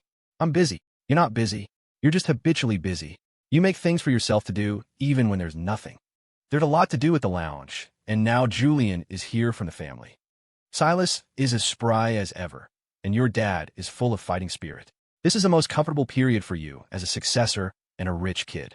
When those two finally retire, you won't have time for a spontaneous trip, even if you want one. Then what about my mom? There's no one with her. Leo sounded like he was grasping for excuses, finally pulling out his trump card. But Peyton seemed to be waiting for him to ask that very question. If your dad and mom get back together, wouldn't that solve everything? Leo fell silent for a full 5 minutes. Did you want to go on a trip? Yes. Who wouldn't? But saying is always easier than doing. The decision to leave requires courage. For anyone. For a college student, detached from production, and with a bit of a bourgeois streak, a round-the-world trip might be a no-brainer. If you have the time and money, just go. But for someone accustomed to the hustle and bustle of life, accepting this decision means saying goodbye to a past way of life. But an idea, once planted, is like a seed. It will inevitably take root and sprout in the mind. It seemed he really had no more excuses. If I go traveling, what will you do? Leo asked Peyton. He had to consider her. I'll carry on with business as usual. When I have time off, wherever you are, I'll come find you and rest for a while. You won't be upset with me? Of course I'll be upset. My man is going off traveling with someone else. Who wouldn't be upset? But this was always going to happen. I have no right to not accept it. Peyton's tone wasn't particularly unhappy. She was still laughing. But the above is just a woman's perspective. If I'm looking at it as a mafia player, I actually support this decision. Why? Someone needs to put some pressure on the game. I was originally hoping Isabella or Willow would, but it turns out they're both useless. So you'll still be upset? The squeaky will get the grease. While you're traveling, I'll throw a little tantrum now and then, and you'll invite me to come visit. After saying this, Peyton's tone turned serious. Don't worry about me. Even if you stayed in Riverbend, it wouldn't be my turn to see you every day, so it doesn't matter where you go. Being clingy all the time is how you young people date. I'm not interested. When I get back to Riverbend, I'll stay at your place every day. I'll smother you with affection. Oh, my king, being at your service every day is too much. Your humble servant can't handle it, Peyton said with a mischievous laugh, her plan succeeding. She knew very well that when it came to relationships, Leo was a textbook case of child psychology. But that was only if you confirmed you were talking about feelings. In Peyton's eyes, Willow had gone down the wrong path entirely. Why are you so fixated on your damn fiancé title? Don't you know it's just a product of a business deal? You need to build an emotional connection with Leo. Even if that emotional connection failed, a man like Leo, who had to keep himself busy, would absolutely worry about you every day. Look at Isabella. Her relationship was a complete dumpster fire, yet she was on the right path. No business deals, all feelings. Hasn't she managed to hang on until now? But Peyton couldn't say this. Listening to Leo's silence on the other end of the phone, she knew things had reached a critical point. All she had to do now was add a little fuel to the fire. Use this pressure to make her enemies focus on each other. And then she would quietly win. Win what? Leo, I've been craving sour things lately, Peyton said casually, as if they were a married couple chatting about daily life. Don't give me that. Even if it happened back in Cinder Creek, it's only been half a month. So, do you want a boy or a girl? She asked tentatively. Let's talk about it if you're actually pregnant. Okay. Peyton hung up and rubbed her tired eyes. This man was great in every way, except for his aversion to having children. Leo was extremely resistant to both marriage and having kids. Peyton couldn't figure out why. She didn't care about the nominal status of being his wife. Who would want to be Leo's wife with all those murderous eyes staring at you? She'd already been married once. Now it was time to quietly make a fortune. But not having the official title didn't mean she couldn't win in other ways. In this game of mafia that was clearly based on subjective feelings, the real winner was determined by their position in Leo's heart. Otherwise, wouldn't the fiancé have won long ago? Peyton, wearing a sheer nightgown, sat on the carpet beneath a large floor-to-ceiling window, a drop of water from her glass on her plump thigh. She gazed at the view outside. Compared to the neon city lights, she preferred the view of the lights from within, a home lit from the inside. She caressed her belly, hoping it would cooperate. Some ideas are impossible to change. Just like her mother, in her youth, might have sat on the cold edge of a brick bed, listening to the north wind howl, praying for her belly to cooperate so she could earn her mother-in-law's respect. But the result was a girl. And in that era, the consequences of having a girl were predictable. But some ideas can be changed. Just like now, she hoped she would have a girl. Having a boy would inevitably drag him into the next generation's inheritance disputes. She had prepared for this from the moment she chose to be his lover. Perhaps she had made many wrong decisions in her life for the sake of profit, but she didn't want her child to be trapped in the same cycle, because she had found a way to be at peace. So she hoped her child would also live a life of peace. From the snow-swept mountains of her small village to the riverside view of Riverbend at midnight. When she was young, her mother had taught her life skills over and over again, hoping she would survive. When her child was young, she would not have to worry about survival. Because I found you a good father, but she would still teach her child those life skills over and over again. Because life is like a hard nougat that doesn't melt in your mouth. It's sweet at first, but when you bite down, it cracks your teeth. Peyton sank into the sofa and glanced at her phone. A new message had arrived. When I get back to Riverbend, I'll take you to the hospital for a checkup. If you're pregnant, we'll have the baby and we'll get married. Okay, Peyton replied, then put down her phone with a sigh. This man was always like this. Just when she was about to do something wicked, he made her feel ashamed. She wasn't going to marry him. If they got married, for the sake of the eldest son status, she'd have to have a boy, and a boy would be dragged into the family drama. Wait a little longer, little one, she whispered. Your father is too responsible. I'll have you after your aunties have had their fun. Peyton took one last look at the city's night view before walking into the bedroom, leaving only her silhouette behind. The night in this city was golden. Some raised their glasses, some panned for gold, some ambitiously struck out on their own. But she just felt lucky to have a stable life. She wanted to pick a name for her daughter in advance. She would call her Joy, because only with contentment can one have constant joy. Leo pushed open the door of the tattoo shop and stepped into a unique world. The shop's decor was a collision of industrial style and modern art. Exposed concrete walls were paired with uniquely shaped metal light fixtures, creating a look that was both starkly cool and artistically avant-garde. The display area showcased photos of award-winning works, from delicate neo-traditional pieces to colorful, old-school American designs. He was here with Evelyn. You barely leave the house. How do you know about a place like this? Leo asked, looking around. It was his first time in a tattoo shop. First, a high school classmate of mine owns it. Second, people who can't connect in the real world can connect on the internet, Evelyn said with a roguish smile, giving a little wave to a female tattoo artist. The artist had short hair, barely reaching her chin. Just below her hairline was a terrifying scar. I made that scar. Impressive, right? Evelyn pointed to herself, then walked over to the tattoo artist and generously introduced her to Leo. This is Vesper. She bullied me in middle school. The next day, I cut her with a knife. Sounds like a pretty intense fight to get a scar on the neck, Leo said, waving at the artist as a greeting. Not intense. Your little pet here was aiming right for my neck. She pretended she was going to give me money, then swung at me with a knife. I was lucky I dodged in time, Vesper said, sticking out her tongue. Her expression wasn't as cold as her appearance suggested. But a question arose in Leo's mind. Where did that word pet come from? Maybe the word was out there, but there's no way everyone knew about it, right? You don't need to be surprised by anything you hear here, Evelyn said, signaling for him to calm down. Because this is a gathering place for bad kids. Evelyn explained that this was a place formed by a group of heretics, subculture enthusiasts, people with niche kinks, alcoholics, backpackers who had quit their jobs, and folk singers. Folk singers are heretics? Leo felt like something strange had been mixed into the list. The mental state of folk singers is the most messed up of the bunch, Vesper nodded. She placed a sketch in front of Evelyn for her to look at, then pulled up a high stool and sat down in front of Leo. Curious about the story between me and your little pet? I've got time. Tell me. I was a typical problem child. Now I'm a problem woman. I bullied Evelyn in high school, got stabbed by her, and then dropped out. About a year ago, we got back in touch because I heard one of my high school classmates was a psychologist. I went to her for help. Can Evelyn really treat people? Leo asked dubiously. He didn't doubt her theoretical knowledge. He doubted whether she could resist pulling some kind of prank while treating a patient. She can. She cured my illness. And the treatment was? She told me I wasn't actually sick. I knew it. Leo couldn't help but complain. Vesper didn't say much. She poured a glass of sparkling water and placed it in front of Leo, then helped Evelyn lie down on the bed. Without turning back, she said under the lights, "But I still felt like I had a problem." She insisted I was fine. During one of our arguments, she said she would find me a more authoritative doctor. This authoritative doctor wouldn't happen to be me, would it? Evelyn, lying on the bed with a smile, and Vesper, who had just turned her head, both looked at him and nodded in unison. "I don't know how to treat people." Evelyn said that when it comes to treating women's psychological issues, you're the authority. A different kind of gynecologist?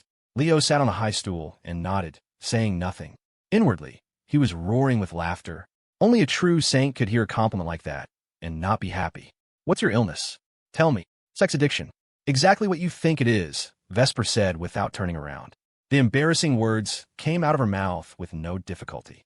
"It's understandable to have a strong drive for that, right? Maybe it's just high hormone levels." Leo scratched his head. "I can't stop. Whenever I have free time, my mind is full of it." "Then talk to your boyfriend about it. Find a boyfriend with a similarly high drive, close the door, and do whatever you want." "That's the problem. I can't settle down and find a partner," Vesper said quietly, fiddling with her hair. "I don't know what the meaning of having a partner is for me." The tattoo shop had become a haven for misfits. You could see every kind of weird outfit imaginable. No, that's not right. Here, casual wear was the truly weird outfit. What was even stranger was that, based on his vibe, Leo could almost blend in. After all, a college student could show up anywhere and not look out of place. But Evelyn looked completely and utterly out of place here. She was like a young teacher who had walked into a chaotic den, ready to round up a bunch of strangely dressed delinquents and drag them back to class. "What are you really doing here?" "I'd only ever seen this gathering online. I always wanted to see it in person," Evelyn said, turning to Leo. "If you don't like these kinds of people, we can go." "What kind of people is these kinds of people?" Leo asked, genuinely confused. "If you judge a person just by their label, then I'm not any better. I'm a male escort, after all. How do you see them? If there's nothing illegal going on, I'm actually kind of envious of them. At least they have a small world they can immerse themselves in. You don't think a place like this is meaningless? Why does a hobby have to have meaning?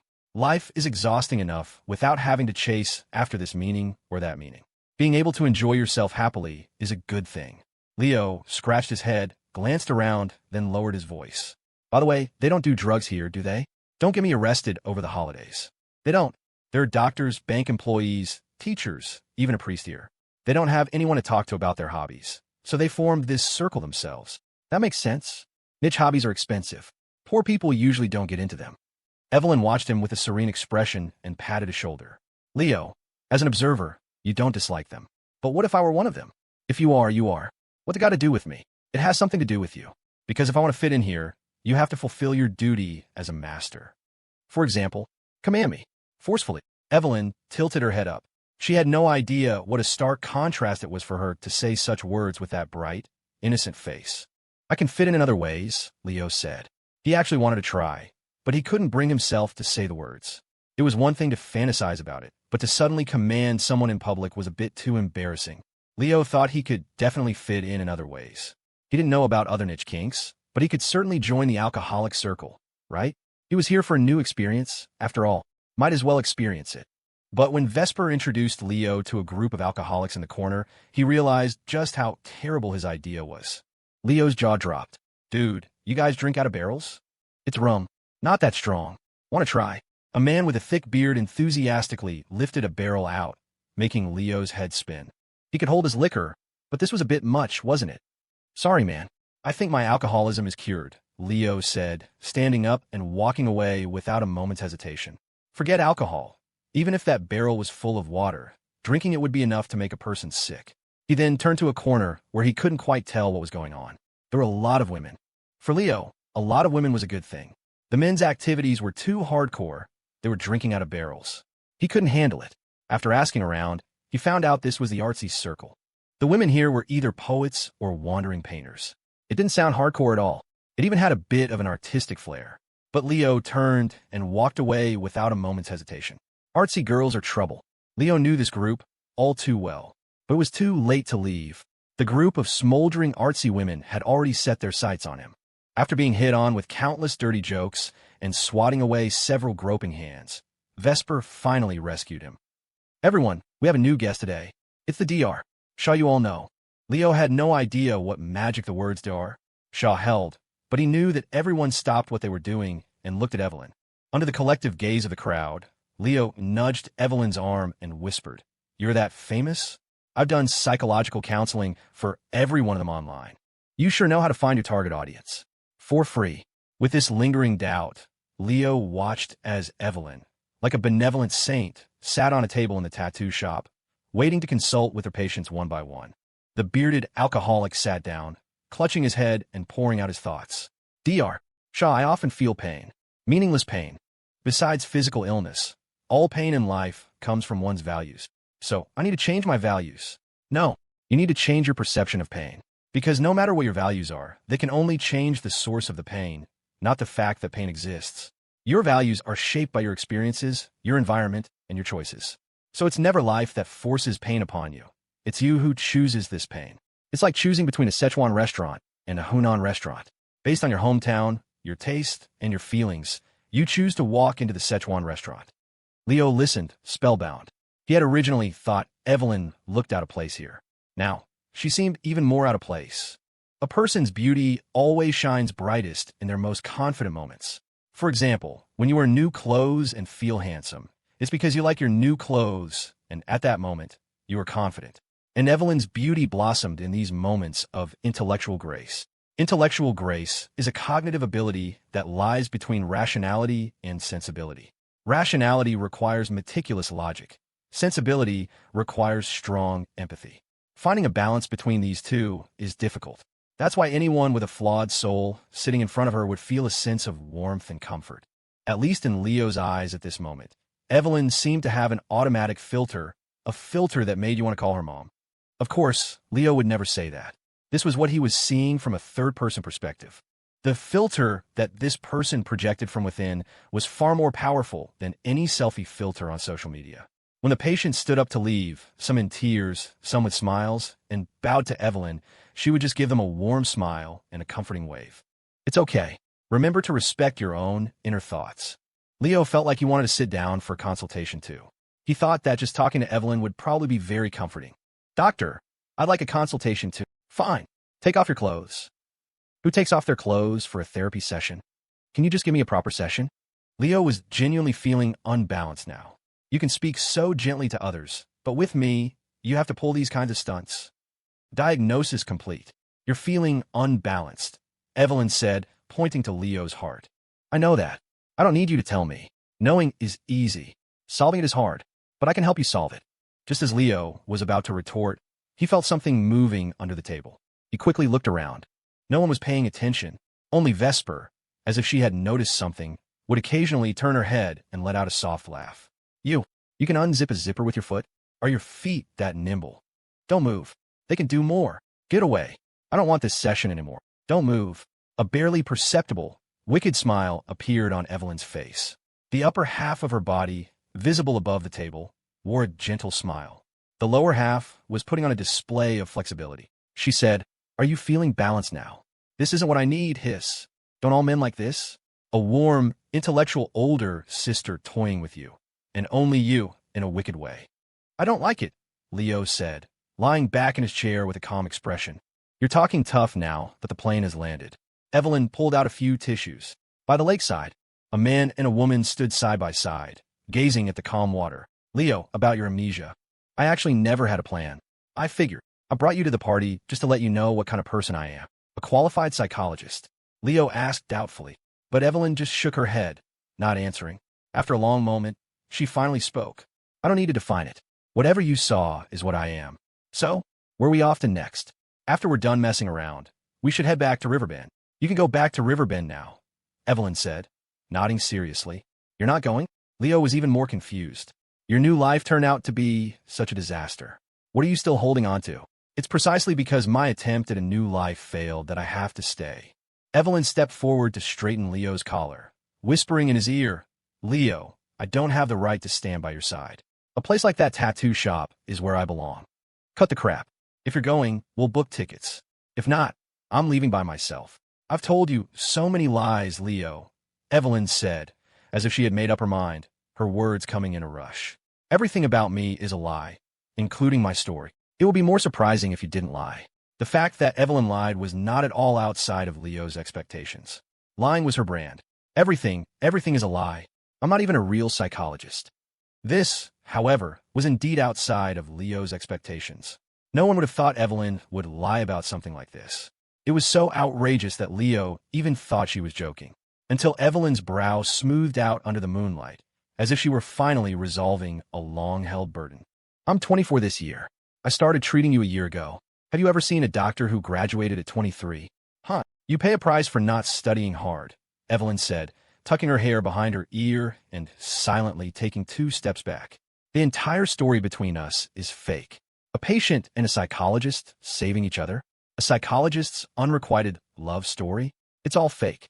Because when I told that story, I naturally presented myself as a tragic figure. A sad character who persists, loves in vain, and can't get close to the one she loves because of her own flaws. Once I had that persona, everyone would give me their pity and tolerance. The more Evelyn spoke, the more excited she became, as if she were finally letting out a long-held secret. I'm a fake existence, relying on a fake identity to feel real. I made a psychology consultation website specifically to bait people like you who have problems but don't want to spend money. I wove a fake identity online, and a bunch of heretics treat me like a saint. I had absolutely no presence in your past love stories, but after your amnesia, no one thought I couldn't make a comeback. Everyone just assumed I was a little pet. See, I can get so much through deception. Leo said nothing, leaning against the railing, watching the woman who was nearly manic in the moonlight. If you can get so much through deception, why did you leave Riverbed? Because you were starting to recover your first memory. How far behind could the others be? Evelyn's eyes held no sorrow, only resolve and decisiveness. There's an insurmountable gap between us, and that is, besides the deceptive psychological consultation where I played you for a fool, we have absolutely no relationship. Wait, I still can't quite believe it. As you can see, I'm just a person who lives by creating pain. Seeing the pained expressions on others' faces makes me happy. That's why I chose the identity of a psychologist, to use deception to create bonds with people. Our relationship never had any of that unrequited love drama. Remember why I told you that story in the first place? I was forced to, because you wanted to make a clean break with me, to draw a clear line. I had no choice but to invent a dependent, tragic persona to entangle you. Did you notice that my entire story revolves around one core element? If you leave me, I'll die. I kept feeding you this idea, and seemingly took steps toward getting better. I know you're that kind of person. As long as I'm improving, you'll tolerate me. Evelyn said a lot in one breath, the clear moonlight shining on her face, giving her a holy yet demonic beauty. So your leaving was? For this moment, Evelyn silently walked up to Leo. Leo, you were just one step away from successfully reforming me. I even started to want to get better, but I'm a natural-born villain. Remember my original goal? Evelyn stood before Leo, face to face. They were so far apart. I said I wanted you to hate me. Standing by the lake, Evelyn shook her head and whispered, "So of all the things you told me, what was real?" Leo sighed, looking straight at her. 3 parts true, 7 parts false? Or 7 parts true, 3 parts false? Who knows? Sometimes a person gets lost in their own lies, Evelyn said with a smile. Not just about you, but about the others too. It's all a mix of truth and lies. Leo didn't ask any more questions. He turned and walked away. Evelyn watched his back. Leo, do you hate me? I don't. Live a good life, Leo said, waving his hand. Hate me. I'm begging you. Evelyn's frail body trembled where she stood. Will hating you solve the problem? Leo's voice came from a distance. Then will you still accept me? Hearing this question, Leo turned his head. A wide smile spread across his face. Do you really think I'm that much of a masochist? Evelyn stood there, gazing at the calm lake water. Her eyes held a sense of relieved ecstasy. All that was left was to break down and cry. Who promised you a heaven on earth, only to share with you a sea of hate born from that love?